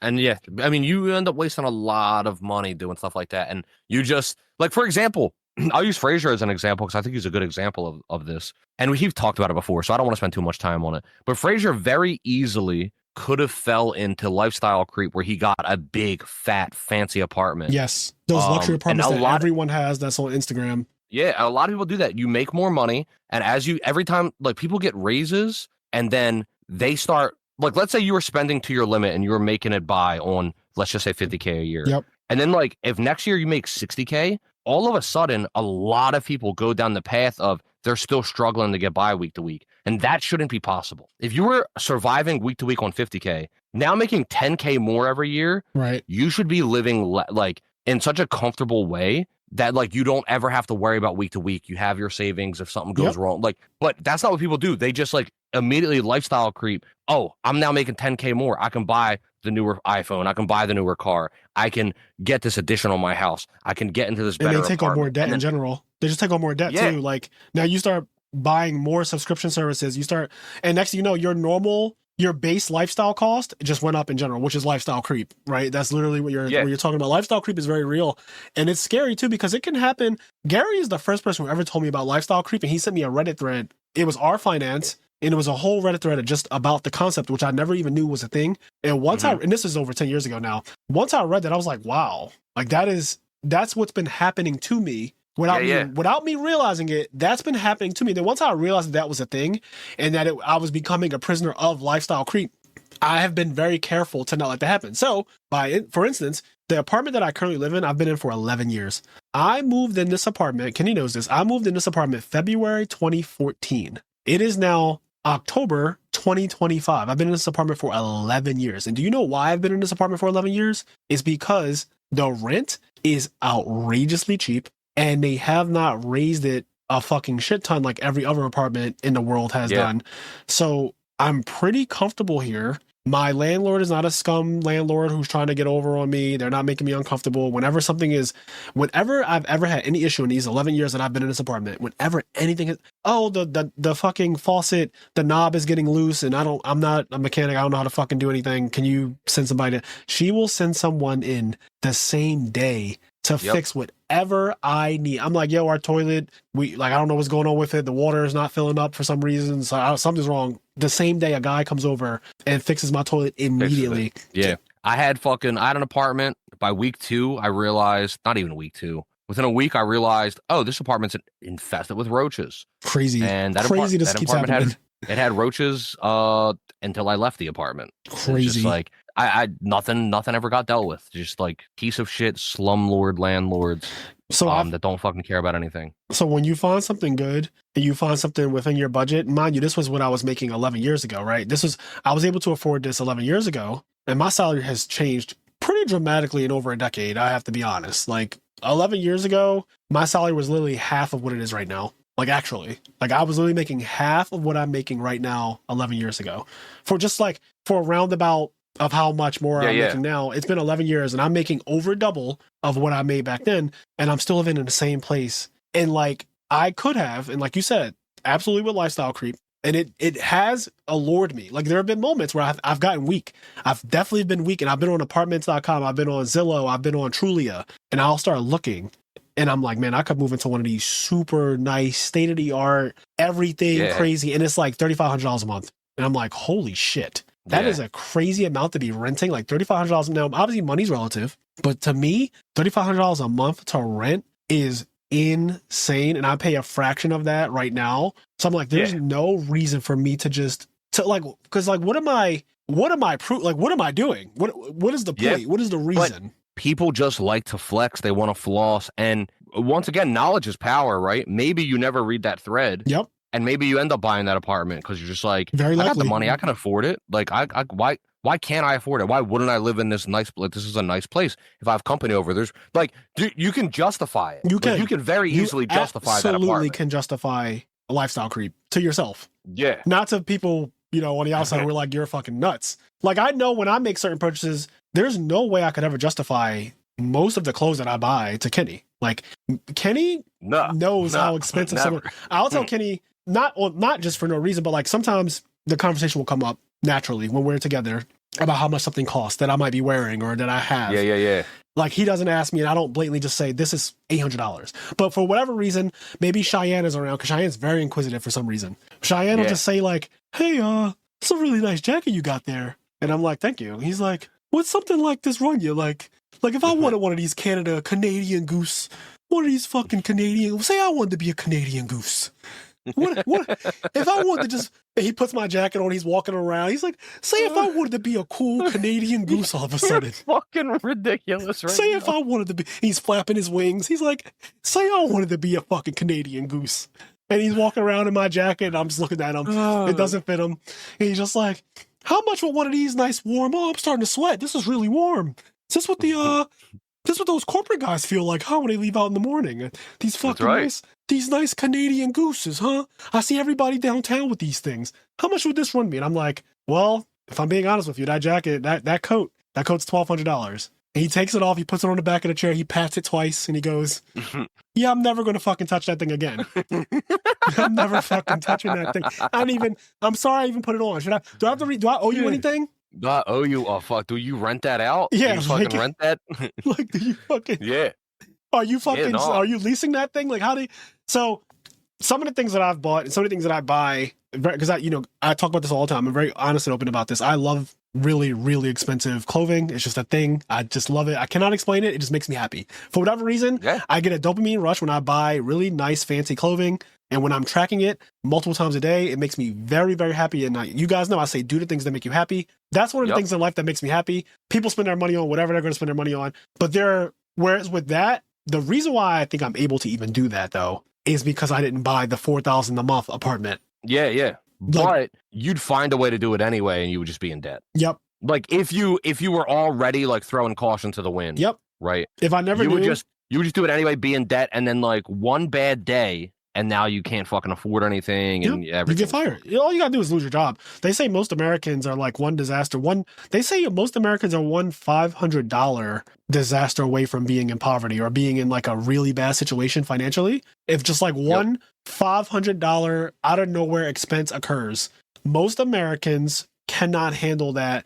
God forbid something that's like $2,000. Like when I got sick and that hospital bill came and it was $53,000. No, I'm sorry. When I got sick in 2021, I had that episode near death experience. The bill came, it was $55,000. But luckily, my job, I have insurance. They pay $53,000, and it blatantly says on the bottom, you are responsible for $2,378 or whatever it was. It was over $2K. Yeah. It was low $2K. Most people would get that bill, and it would be impossible. Like, I could never pay this. So it's like, y'all might as well just let me die. And so most people don't pay it, which ends up, but somebody has to pay the bill. So then the whole system of insurance now takes on that responsibility. And then they raise the price across the board for everybody who does pay. And this keeps happening. So then insurance overall becomes unaffordable nonsense slop that it is now. But to the point, that $2,000 bill out of nowhere, most people cannot afford to just pay that. Luckily, my job has this setup thing where they give us money every 6 months, and I talked about this too. The reason why I was able to afford it is because my job, every 6 months, they put this $400 into an account, is an HSA health spending account. They put money into this account for us. Every 6 months that you're at my job, you just get $400 in there, and it's yours forever. And I hadn't used it. I had been in my job already at that point for like 4 or 5 years. I had never used that money. So that money's just been sitting there accumulating $400, so $800 a year. So I've been there for like 4 or 5 years. So it had a couple thousand in there. And when I got that bill, I was like, oh, this is a perfect opportunity to use that money. So I just used that fucking money in there. And I paid the medical bill, because at first I actually didn't pay it. I actually waited like 4 months. The first bill came. I looked at it. I was like, I heard that people don't really pay these. So I just didn't do anything. And then another one came like, I don't know, a month later, same exact amount, no late fee, but just like same amount. Then another one came a month later, same amount. Then another one came a month later, same amount. And I was like, oh God, they're going to send me this every single month. And I was like, you know what? I do have the money for it. I'm just going to pay it. And I paid, and it just stopped. And that was the end of that. But like, that was the end of that. Yeah. That was that. So to completely steer into another direction, but it's still the through line here is Sylvia Brown. Yeah. That's like, and the fact that we are known to be a Yu-Gi-Oh! Edison channel, at least on YouTube. I was in Edison, New Jersey last weekend. Oh, yes. Yes, you were. And there were some Sylvia Browns there as well, in the way that they looked like Sylvia Brown. And that there were psychics there as well. But I hate psychics. So when I saw the psychic table, I just like... Oh, there really was a psychic there. Yeah, there was a psychic there. And, I hate them. I didn't say anything to them because like I was trying to be professional. Yeah, you're not like, going to interact with them. I wanted to just go up and just, I don't know. I know what you really want to do. You wanted to play with them because you the person that you are. If I know you, it's been 15 years. If I know you the way I think I know you, you would love, without having to pay money. That's the problem. They take your money. If I could just sit down, I wish it was like, pay on satisfaction or completion of the job. Right. You know what I mean? Like, but there's no way to get your money back. You give these fucking people money and then they lie to you and then there's nothing you can do. How about this though? Before we get back to your story, I would love if we could find a psychic and we could record the interaction and we pay for it. IMNerd, piggy bank. We pay for it now. If it's too expensive, then absolutely not. But like we paid 150 bones to do hot ones, right? That was $150 expense. Yeah. If we could pay somewhere around $100 and we're allowed to record the whole interaction on video, I would love to pay a psychic to have Kenny and the psychic, and I'm the cameraman. Now, I don't even want to. I don't want to say anything. I just want to watch Kenny work. Kenny would love to sit there and have her try to cold read his life. Yeah. That shit would be so entertaining incredible. To me. I would love to do that, and I want to do that. I would love it. The problem is I've wanted to do that so many times, and I've done it to people that didn't charge me, like people that claim they were psychic that I just knew. Yeah, I fucked with them. Like a friend of a family member. I was at their house. I'm like, oh, and then I fuck with them, and then but it never gets to go too far. I'd love to sit down with someone though. Yeah, I'd be awesome. So there was a psychic there, but I was in Edison, New Jersey, and there was a convention called Exxxotica. It's Exxxotica or whatever. I can't spell. You spell better than Sylvia. Exxxotica. I do spell a little better than her. I probably smell better than her too. But I don't smell as good as Sung Jin Woo though. That's what I know. That side note. This has nothing to do with anything, but that was so random to me when they were just like, he smells so good. Yeah. Anyway, pheromones, man, they're real. I was in Edison, New Jersey. You guys know Edison because of Edison Format. Shout out to that. Yep. So I was there, convention center, at Exxxotica, and I knew I was going there for the smoke shop to sell flour, and that's what we call it in the business. And so I knew we were going to the show like a year ago. It was like, we're going to the show with strippers and porn stars. And they were like talking about it. They were hyping it up. Yo, the strippers and porn stars, whatever. I was like, oh, cool. Like, whatever. And then we didn't talk about it for like a year. And then 2 weeks before it happened, they were like, hey, we're still doing this thing. I was like, oh, I forgot about that. And the guy I went with was this guy, Chris. I also work with him. And me and him have become really good friends. He's awesome. We get along. We make a lot of jokes. We laugh. It's a good relationship. He loves strip clubs. Yes, and I have friends like this too, bro. They just it's so interesting because me and you are not like this at all. So, and I guess this is what it's like when we are into from their perspective, weird shit like Yu-Gi-Oh, video games and card games and whatever we're into, right? It has to, I guess, be the same thing when they're looking at our lives. But when people tell me they go to strip clubs frequently and they just throw money, my brain literally doesn't is like, understand it. Don't get the allure, but they don't get the allure while I spent $800 on a jacket or something. So, it's relative. It is relative. So he loves strip clubs. So he's hype. He's like, yo, we're going to go. There's going to be bad bitches everywhere, like strippers, porn stars. He's getting hype. And so I think to myself, oh, yeah, I mean, I guess that makes sense. But then I kind of had this realization. Most of the people we see aren't going to be bad bitches, though. Like, the talent will be bad bitches, right? There'll be strippers and porn stars, whatever. So the talent will be bad bitches. But everybody we see walking around, 99%, is going to be like just fat neckbeards. You know what I mean? Right. Because who watches the porn stars, right? It's going to be, obviously not everybody's going to be fat, but like, I watch porn. I'm not a fat neckbeard, but you get what I'm saying. I also wouldn't pay hundreds of dollars to go to a porn convention. So I feel like, anyway, it was even worse than that though, because what I didn't know is that the talent was also going to be disgusting. The talent was not bad bitches. Okay. Yeah. It was gremlins, for lack of a better word, a freak show. All right. Like my man, Chris, was like, after day one, we go back to the hotel and he goes, yo, I thought I was a freak, bro. He goes, I thought I was a freak.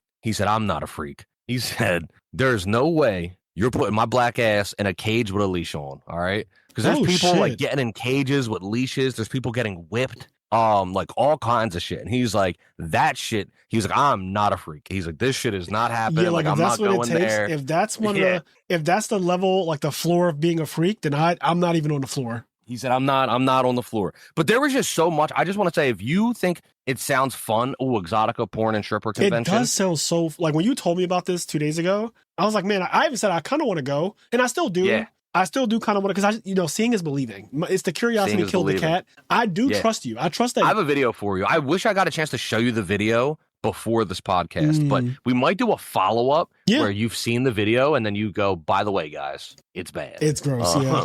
But like, it's just, and here's the thing. I've been struggling with this too, because on one end, I fully believe in like no kink shaming, everybody, love and all, like I respect all of that. Love what you want to love, watch the porn you want to watch, like enjoy your life, your sexuality, all of that. I completely agree with all of that. But then there's another side of this that I'm struggling with. First of all, they just look crazy. And there's an extreme level of body dysmorphia happening. Like, it's not just love who you want. Like, it's not just like love who you want to love and have your kink. Like, these are people that are like, okay, there was a woman who was like 60 years. I accidentally stopped the recording. I restarted the recording. All right. Anyway, there was a woman who was like 60 years old and she had tits like the size of her torso. Oh, like, no. Like, her boobs were the size of her torso. So, like, her boobs were double her torso because, like, each boob was a torso. Yeah. And she was just walking around with these gigantic tits that are obviously fake. And it's just, like, such so this is what you mean by, like, freak show, too, because that's just an abnormality that would not naturally occur. You did this to yourself.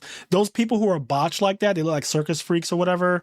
They just, the lips, like some women have the super big plasticky looking lips that they had injected too much on purpose, though. Like, they want it like a blow up doll. That's like a look that they go for. And I saw a lot of that. They look like a lion, like the cheekbones and the lips. Like, they look just like a fucking freak. And they have asses, right? I love a nice ass. A nice ass is. I'm an ass guy. Dude, they have these like monumental, like these huge. They look like two big bowls of mashed potatoes. Like the asses are just gigantic. They don't fit on their body. They're just these huge mounds of just like mashed potato looking lumps of nonsense. Like whatever they're stuffed with, because it's not real. So whatever is inside the ass is just going bad. It's migrated, because that's what happens too. If you don't take care of your BBL or your butt shots, because there's two different things. The Brazilian butt lift, which is a BBL, they take fat from your stomach typically, and they put it in your ass. So it is your fat from your stomach put in your ass, but it migrates over time if you don't do certain things. You need to get a massage every so often to keep up maintenance. I noticed because I have family members who've gotten BBLs, by the way. The surgery, after the surgery, they have to do like these massages. They have to go to a place and have them like literally get a massage specifically for BBLs, because that fucking fat that they move, that transfer, it starts to migrate in other parts of your body that it's not really supposed to be in, and it can make you look really distorted and nasty. Some people don't pay for the follow-up massages. They just get the BBL and they're like, fuck it, I got the BBL. You're also supposed to do certain exercises. Like you can't just get a BBL and just go live life as though like whatever you were doing beforehand. If you were not a person that exercised, you have to exercise afterwards. You have to do specific exercises. Otherwise, the shape of it will start to be really grotesque. You'll look like a freak. So some people just get the surgery and the doctor tells them, hey, by the way, here's a list of all things. They give you a pamphlet. Do all these things and you'll be good. You'll be fine. You'll be great. Don't do these things and here are the possible side effects, including death, of course. A lot of people just don't follow the follow-up. They just don't do it. Yep. Yeah, it's bad, man. It just looks, because like there's just a level of body dysmorphia that like you kind of feel bad about, because, and then there's also the other side of this where there is the porn consumer who, like, I saw a lot of like normal looking men, just men that like looked normal, looked attractive, and like they weren't ugly men. They could easily go out, find a girlfriend or a boyfriend, whatever. And like they were waiting in line to like take a picture with their favorite porn star, and their favorite porn star looked like a fucking monster. Like it just like this ooze beast. And it was weird. Like there was this one guy I remember where he was waiting in line and he took a picture with just like this old lady. She was like a 60, 70-year-old porn star. And like she was like, everything was all saggy and sagged out, and like she didn't take care of her body. And like he waited in line and paid hundreds of dollars to take a picture with her and like to touch her tits. And it's like, I just don't get it. Like it's a complete disconnect. And once again, do the things that make you happy. I'm not here to stop you, but I don't understand there's a lot in this convention.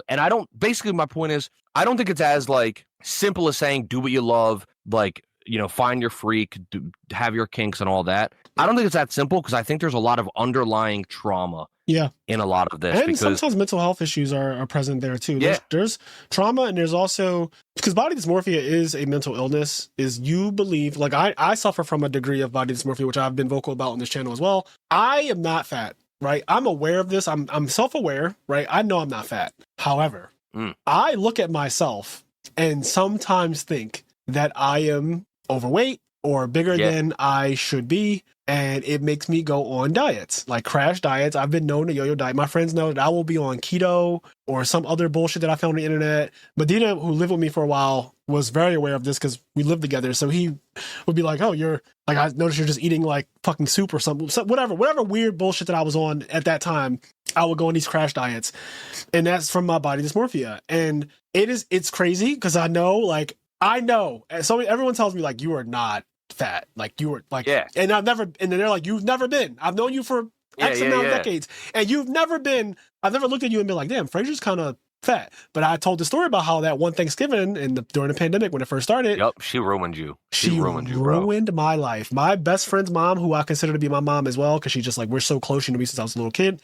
She said to me, "Oh, you got that happy weight." Mm-hmm. And that just like Frazier was like, I am not happy. Oh, I went on a keto diet immediately after Thanksgiving that year, and then I lost 20 pounds.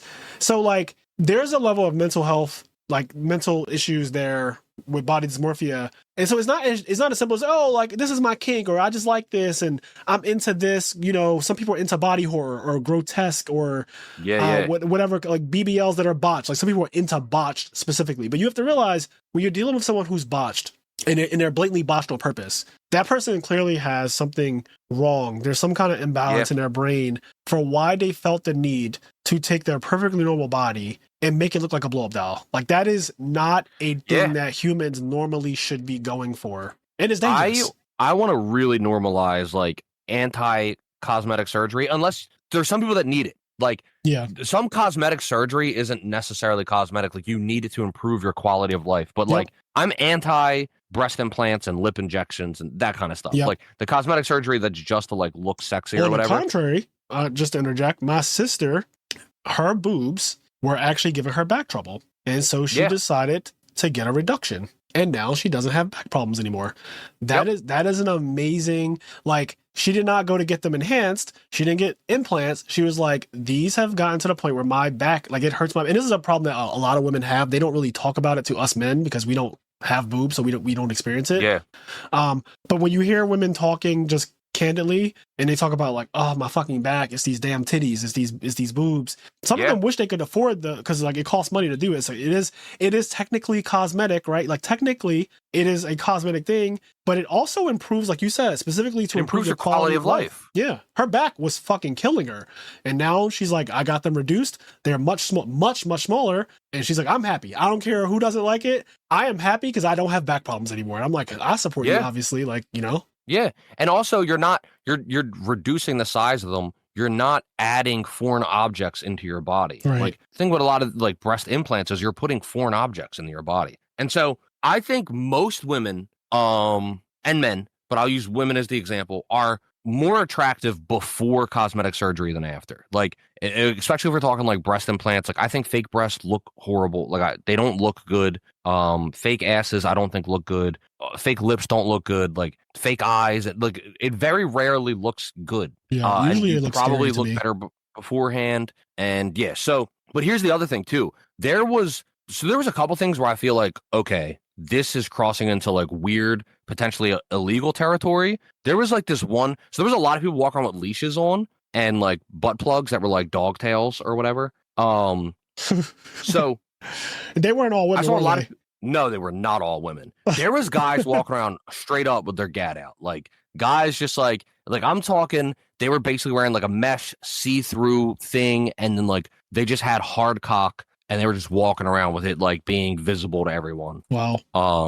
Just like there. Yeah. So there's but there was this one couple that I saw. It was this old man, 60 or 70, old man, and he was with a young girl who's like 25. And the girl has a leash on and the old man's holding the leash, like tugging her along. But so already for some people, the idea that he's so old and she's so young is already kind of a red flag. Yep. But here's where it gets really bad. The girl in question was the girl in question was very clearly mentally challenged, whereas the man was a completely normal. I'm normal sounds derogatory, but that's not what I'm trying to say. But the man was like a guy. Yeah, like there was not he mentally clearly challenged. did not have any birth defects or any kind of like blatant mental health issues. And the girl he was with was very clearly mentally challenged. And I'm not trying to like this water gets sticky because some people are like, oh, mentally challenged people can't find love. But the point I'm making though is that like it seems exploitative. It felt like he was exploiting her. Like he had a fucking leash on her. She's doing what he says. She's mentally challenged. She's not all there. She's not able to. It just felt like how can she consent to what's happening to her if we don't know? We don't know what her exact status or whatever is. But how can she give consent as an adult? Maybe she doesn't have the mind of an adult. Maybe she and also like didn't consent to this at all. Already the manipulation that is factually true that you can do to someone younger than you if you're older. Like if you're 60 talking to a 20-year-old, you can just manipulate that person to do fucking anything you want. That's very, very true. There's just like a level of manipulation that you have. So like that age power dynamic on top of like the mental capacity dynamic, and then you have them in this kink role play, like it felt really like what now, obviously most people there were all loving, consenting people that were into some weird kink shit, but there was just some people there like that group where I was like, whoa, that's crazy. I imagine at a convention like that, like basically a sex convention or something adjacent to it, you're gonna, and I didn't think about this when I was like, oh, I kind of want to go to this just to see it, and I still do, like I'm still curious. But I didn't even think about the fact that there would be some questionable shit there too. Yeah. Like some things that make you go, I don't know about this one. Like, whereas it might be a guy who's a chubby chaser and he just has a bunch of big girls around him and he's skinny, but he just loves big girls, and that's fine. Like you could be a chubby chaser. That's just, you have your preference or whatever. But when it comes down to like, I specifically want mentally challenged girls on leashes. And that's like all I'm into is like, that's what I need. That's what gets me off. And I need to like parade them around at conventions. And that's how I like people know me. I became, Instagram famous I'm the old guy that has mentally challenged girls on leashes. And that's my thing. And I'm big on Instagram for it. Follow me on mentally challenged walker whatever like that. It just can't be that. You know what I mean? Like, no, it can't. And so, a lot of people there were just having fun, enjoying themselves. I had fun because like, I had just fun being there, but I also had fun just being like, looking at all the crazy shit I was looking at, because there was just crazy shit that was happening. But if you're interested in something, I just want to let you know that like, if that's what you're into, you're going to have a good time. But if you're just going there thinking you're going to see some hot strippers, that's not what you're going to see. Right. Because the vast majority of the talent that was there, in my opinion, were not attractive. They were either just like really old and fat, which I'm not trying to be mean, but or they had a lot of cosmetic surgery done, and in a way that still isn't attractive. Right. Like really messy cosmetic surgery. And every now and then, though, there was like some really attractive women, or for the women or the gay guys, really attractive men, but just not a lot of them. There was one lady. So I was recording stuff, walking around recording stuff. And apparently this is normal there. Like people. Yeah, it's completely normal. Everybody records. Yeah. There's people walking up recording. I was running my stand selling flour, and a group of guys walk up, and he's like, yo, we're the Slutty boys. And like, without asking me or anything, like he's just recording me. And then he was like, we're the Slutty boys. Shout out to the Slutty boys. Like, we're going to buy some of your product, and like looking at our product and like shouted out what we had. The just Slutty boys. People are just walking around doing shit like that. Yeah, the Slutty boys were on one. So I'm probably on a couple videos out there. I don't know what channels I'm on, man. but I need to see you on the Slutty boys. I love that name. That name is so good. The Slutty. That's the name of the podcast. That's the fucking Slutty boys. So, that's too good. I was walking around though. I recorded a bunch of shit. Toward the end, there was like arguably pretty hot Asian babe. All right, and another person who, in my opinion, was not conventionally a babe that was with them, but for various reasons that I won't get into, but they were not a babe, okay? And a really hot babe with them. And so I'm recording, and I record them, and they like try to wave me over, like, oh, come here. And I'm like, nah, like I'm just recording, I'm just doing my rounds. And they get really angry. They're like, because they want money, right? And I'm just like, no. And then I'm like, oh, I'll be back. And they're like, oh, you're going to be back? And that girl gets up and she fucking grabs my phone and she's trying to rip my phone out of my hand. And I'm like, what the fuck are you doing? And I'm like holding my phone. She's like, you can delete that. You're going to delete that video. And I get away from her and I start walking away. I just immediately start recording again. Yeah. Oh, yo, this bitch is crazy. She committed a crime. She attacked me. This is assault. And but she's like legit trying to rip my phone out of my hand, try to delete the like video. on some and Vegas shit. girl shit. Like you got to pay for that. Yeah. And here's the thing. There's a sign when you go into this that says like simply being in this building, You consent. being at Exxxotica, Yep, you consent. you consent that you will be on camera. Yep. And there's nothing you can do about it. I love that because first of all, we're at a sex convention or something adjacent to it. Let's not play. Like everyone has a phone, and unless phones are forbidden, which they are not, but unless phones are explicitly forbidden in this convention, you're being recorded. You know you're being recorded. You just have to be okay with that. And if you're not okay with that, then don't come. Yep. Period. Yep. So I love that that's a thing that everyone, whether you read it or not. Yeah, it was there. It was there. Yeah, there was a lot of that. It was one of my favorite parts because I was just recording for like my own enjoyment. Yeah. Because there was a lot of crazy shit. But what I loved is there was like, as I'm recording people, they would realize I'm recording them. And then they would start like kind of showing off for the camera. They would smirk or smile or do a little jiggle. Yeah. And they're performers. A lot of them are performers. Yeah. And what I enjoyed about that the most was like everybody there thought that I wanted to see what I was like. Everybody there thought I was going to go home and jerk off. Yeah, I get you. They thought you were and one like of their clients. There was some like part of me that really enjoyed the fact that I'm walking around and everybody's looking at me record and they're like, he's going to go home and jerk off. Yep. And I'm not doing that. Like I'm going to.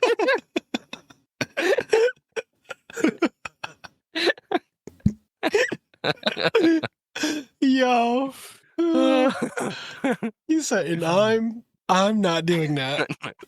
Just so we're clear. Oh man. It was a good time though. I had a lot of fun. It's a really cool convention if you just like want to go to a place to like have like your kink freedom and like your sexual freedom or whatever. But yeah.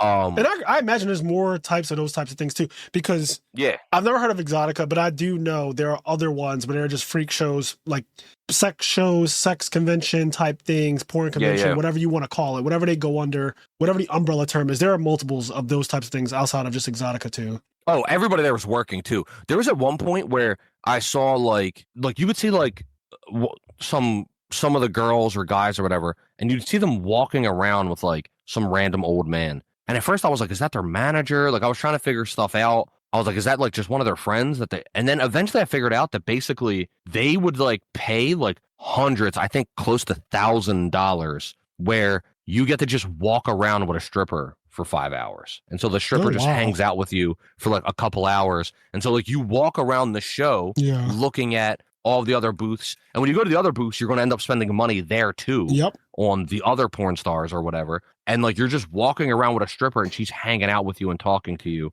and you give her an exorbitant amount of money. They made a lot of money there.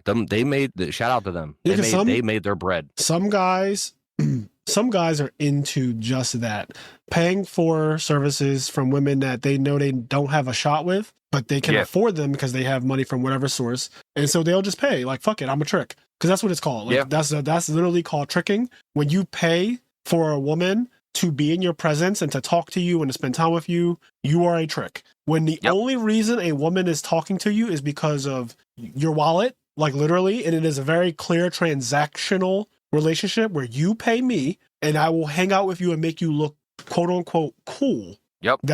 You are a trick. Yeah, so there's a lot of working girls and working guys there. You know something else that I found really interesting that I observed? So not everybody there was a lot of, in my opinion, ugly people. But there were some like attractive people there. Yeah. Something I observed that I thought was super interesting is the guys that I would argue are like relatively attractive men that look like normal men that you would just see out and like they're just completely normal. You'd be like, oh, he would have no problem getting a girlfriend. Right. The porn stars that they were obsessed with were like these super body dysmorphed, like crazy, botched looking people. And then like the guys that were like slobs, like these mountainous like just slob men that were just like really nasty looking. They had 3 teeth and they were 400 pounds. Yep. The porn stars they were all with were like the super hot, attractive porn stars. So anyway, I just found that really interesting that like the men that look like a stereotypical male that could go out and find any girlfriend, the porn stars that they were lining up paying money to take pictures with were like the body dysmorphia porn stars. And then the men that like look like fucking mounds of meat, they were all with the hot girls. I just thought that was an interesting observation. I don't know why that was. It's kind of as interesting as when I think it was Pornhub or whoever released those statistics that said in red states, so Republican dominant states, the highest categories that were searched on Pornhub are like trans and black and like just foreigner in general, like Asian, Latino, trans, just like these very interesting categories for those people to be searching when they're so openly anti all of those things. Like you're anti-immigrant, you hate Asian people, you hate trans people, you hate all these different demographics of people. But then when you go home and you close your door and you lock it, and you pull your pants down to your ankles, you are searching specifically for Latino trans orgy or whatever. And that is very, so like, this gets published all the time, but it's just so interesting. Like you said, it's interesting because you see in real life, you're at Exxxotica and you're seeing this guy who's relatively attractive, conventional attractive person who could just get a conventionally attractive girl, but he, for whatever reason, is super into like this blatantly botched porn star. And that's like what he goes up for. He wants to spend his money and stand in line for 2 hours to see her and take a picture with her, to do whatever. That's his like thing. That's his dream. He came here he came here for her. Mark my words. He did not randomly walk around and see a line and say, what's this line for? He was fucking number 10 in the line, and he knew what time the line opened up. Like he came here to see her. That's the other thing. When you realize like, oh shit, like when he goes home tonight, like he's going to pull up one of those videos. Oh, absolutely. Like, it's crazy. Yeah, it's a thing. It is an interesting thing because it's how I always say the most anti-gay people end up being undercover gay. Like the people who are comfortable in their sexuality and don't speak negatively about gay people or trans people or anything of a different, sexuality or preference. These people are fine. Like they, when you're confident, you don't hear people like, oh, I hate trans, I hate gay, I hate whatever. But the people who are vehemently against those things, I notice they always end up having some fucking scandal or some search history where they were just either blatantly caught with someone who is trans or is gay or doing some gay shit or they're into children or something ridiculous. Like, I don't know why that is, but oftentimes you'll hear these priests or these politicians who are like super anti-LGBTQ and then they get caught in a hotel room with like 2 guys. Like it's it's just like, okay, what's that about? I think part of it leads into the fact that, like, if you aren't anti-gay, right? Like, if you aren't anti-gay, then you have a much lower percentage of being in the closet, if that makes sense. Like, if you're open and you accept a lot of those things, you're more likely to just, like, if you are that, just be like, I'm that. Right. But if you are somebody who grew up vehemently against those things, you're more likely to hide that. So, and you think that the way to hide it is to be against it instead of just like not saying anything, which I think is the smarter thing to do. If you're in the closet, if you're listening to this and you're in the closet, then there's really nothing wrong with being in the closet, because at one point, almost everyone who's in the LGBTQ community at some point was in the closet, and that's a whole different topic. But everyone comes out at their own time, or if they decide to, that's your prerogative. Like no one should pull you out the closet if you're in it. My views on this have changed from when I was younger to now I'm an adult, and I have a different mindset and just a more mature mindset, I would say, about how the whole like closet thing and revealing yourself and coming out to the world. Like no one is entitled to you disclosing who you are and your full identity or whatever. So that's a whole different thing.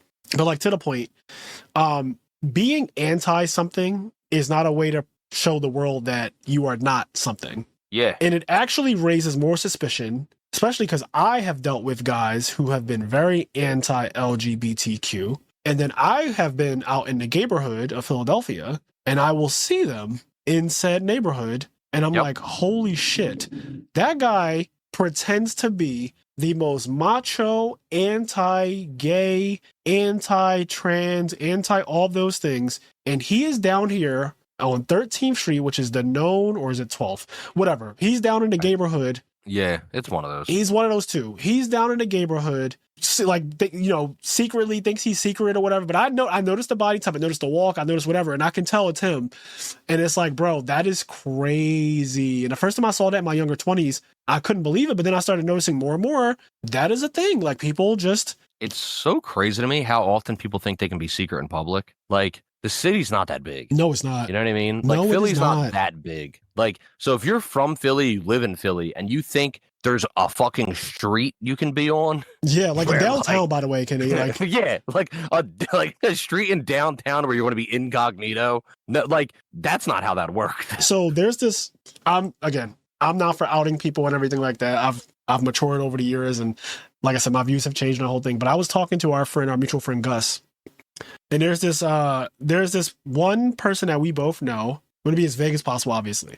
There's this one person that me and Gus both know, and Gus was asking me about the guy, and I was like, I don't fucking know. Why are you asking me about him? Like, he's basically kind of asking me, like, do you know if he's gay or not? Because Gus knows that I'm gay. Like, I'm not, I don't hide it. I'm not, like, in a closet anymore. Like, listen, you got the, look, all the gay people in Philadelphia, I'm going to ask you. Right. If I have a question, I'm going to call, Frazier, can you write me a list of all the gays in Philadelphia? Yeah, there you go. So he's asking me, he's like, what's up with so-and-so? And I was like, I don't know. I don't really talk to him. Why? And he's like, I saw him downtown with a certain crowd of people, and he was wearing a certain outfit, and it just was interesting. Like, he said it in his way, but he was like, he just was dressed a certain way, and he was with a certain group of people, a certain crowd, a certain look of people, right? And I just was wondering, like, if you knew anything. And I was like, no, I didn't know that, but that sounds very telling, like, yeah, it sounds like you figured it out and you're coming to me for confirmation. Yeah. I can't confirm it because I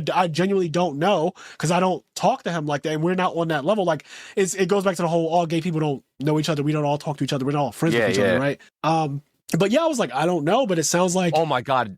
One of the greatest stories from the convention, it's relevant to gay people. I'll tell it after the story. Go ahead, no. But he just was asking me, and I was like, to the point, it was one of those moments of like, the person he was talking... Oh, this is the point. The person he was talking about was openly anti-gay, anti...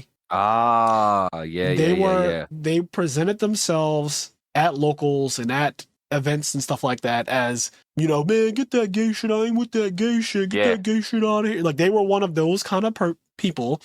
And then they got caught downtown in an area with a group popping of people. Popping ass with Sexy Red. There you go. Popping ass with Sexy Red on their Drake shit. So go ahead and tell your story. So you reminded me of this other story, because the reason why I brought up Exxxotica is I'm not trying to, like, because, I said, crazy things, not attractive people, whatever. Yeah. The point wasn't that. The point was there was crazy shit I saw and crazy stories, and I got lost in that conversation. One of the things was, so when you're running a booth, right, for 3 days, Tim, this is 3 days long? Yeah, it was Friday, Saturday, Sunday. Oh my God. Yeah. And they were long days. That's exhausting. I know from from Silverman working regionals and stuff, which are only 1 day, but just the effort. Well, I guess I should say a YCS, because that's multiple days.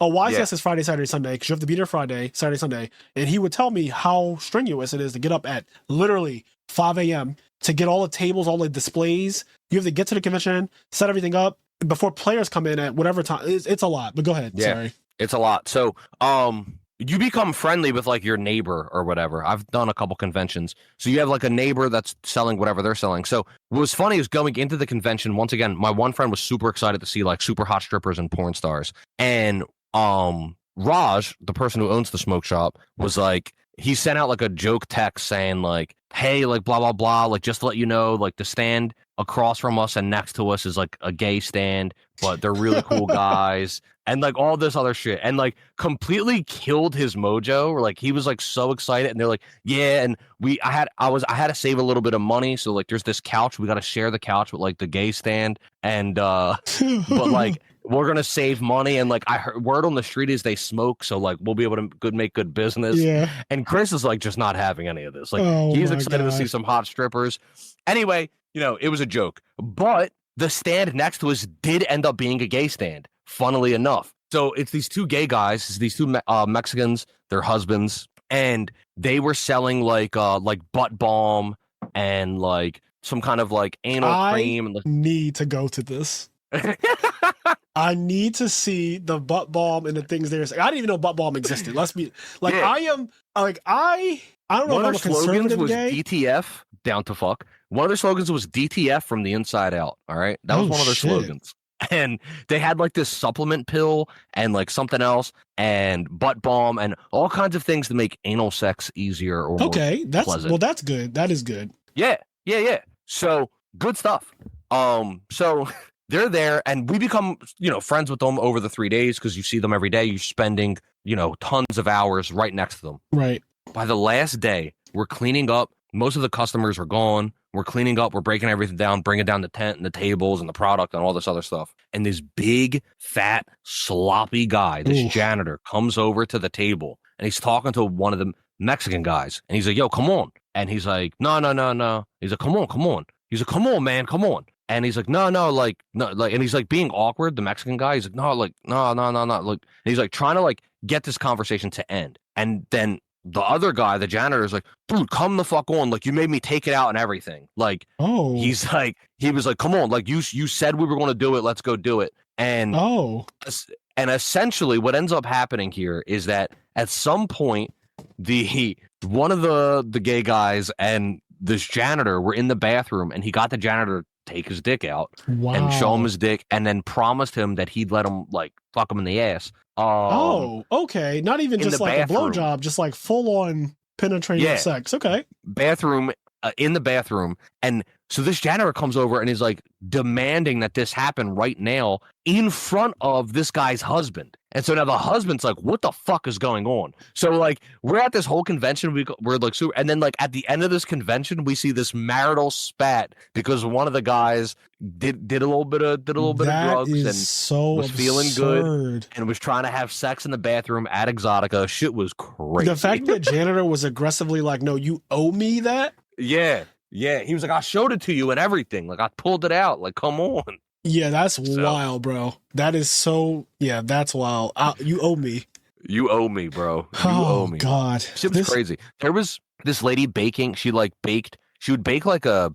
I don't even know what to call it. Let's just say a croissant. It wasn't a croissant, but it was like some kind of treat, and it was in the shape of a vagina. And then she also these lollipops that were these thick dicks. Yeah, and it was like I've seen because that's easy, and right? That's so. Yeah, and there was just a lot of stuff, man. I wish I could remember everything, but there was so much crazy shit, just so much. Oh, there was a lady. There was multiple people, but they would like hanging from chains, like swinging from the ceiling, and like just all kinds of crazy shit, man. People getting whipped, like I said, like people getting locked in cages, like people wearing butt plugs with dog tails. All kinds of just crazy kinks and wild shit. Doms and tops, I imagine, or doms and submissives, because I know people are into that too. Like the whole BDSM, is it called? That whole thing, hot wax, stepping on genitals, like just safe words and shit like that. That's the one that hurts me, bro. I know. That's the one Some people are into that. You're having a visceral reaction to it right now. I got shown a video one time because like people get stepped with like heels and stuff. Okay, all right. Well, we can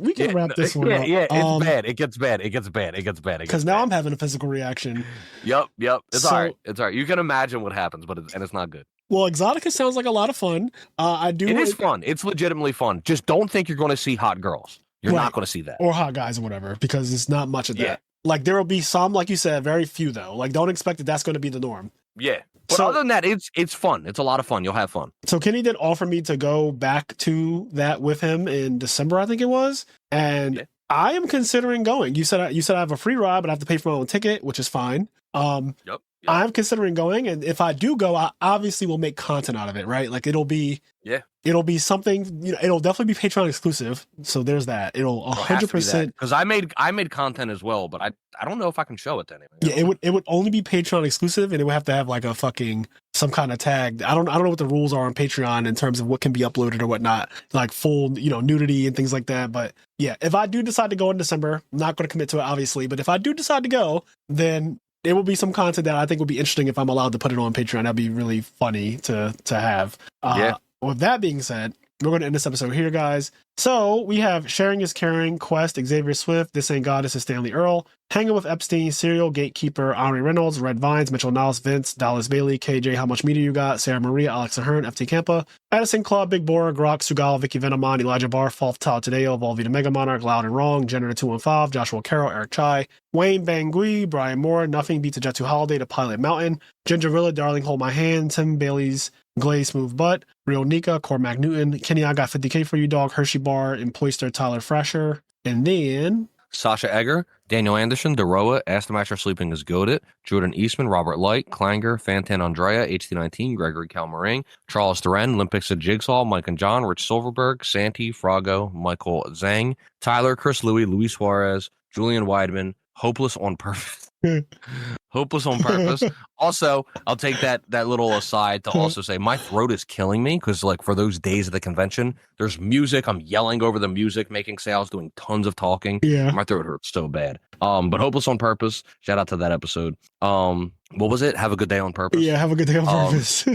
Nicholas Cook, Ian Baylor, Choo Choo Train, Raj, Chris Kemp, Golems are People Too, Trace Kraminga, Pearson Boyer, Oriole Oak, Daniel Brando, Jackson Conrad, Chris Flores, Blake Smith will deep fry your Twinkie, Smiley Face, Justin Herman, Chess Prime, Connor Ketchum, Nova HD, Mass 22, Carl Waite, Idris Hosni, Chris Johnston, Chris Huret, Jaytronic, Ryan Marple, Dean Nguyen, Pumpy Heart, and Andre McGee. Again, thank you guys so much for your support. We appreciate every single one of you. The 1K is coming up very soon. If you're hearing this, actually, so people on Patreon, if you're hearing this, it is like, the end of October. But if you're listening to this when it comes out to the public, it is going to be, I think, the week of the actual 1K. Yeah. So this Thursday is the 30th. So if it comes out next Thursday, that's the 6th. Yep. And the 1K is on the 8th. Yep. So November 8th, there's the IMNerd 1K. You need to be a Patreon party member actively in order to compete in that event. And you can be higher than that. Like if you want to be a main character or whatever, you can do that too. But party member or higher, you need to be at one of those tiers to compete. Just like last time, we had 80 players. It was a good time. We cut the top 8. I streamed the entire event. Kenny was actually there the entire stream, which is nice when we do get to get Kenny on.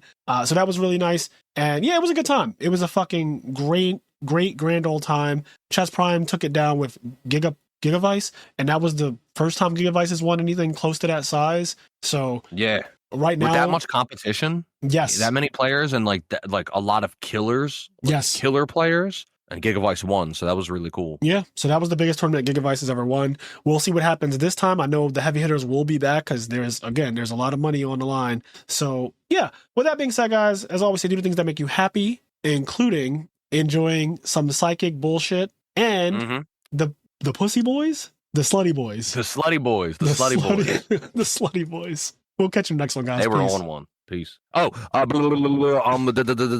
so long, Gay Bowser. So long.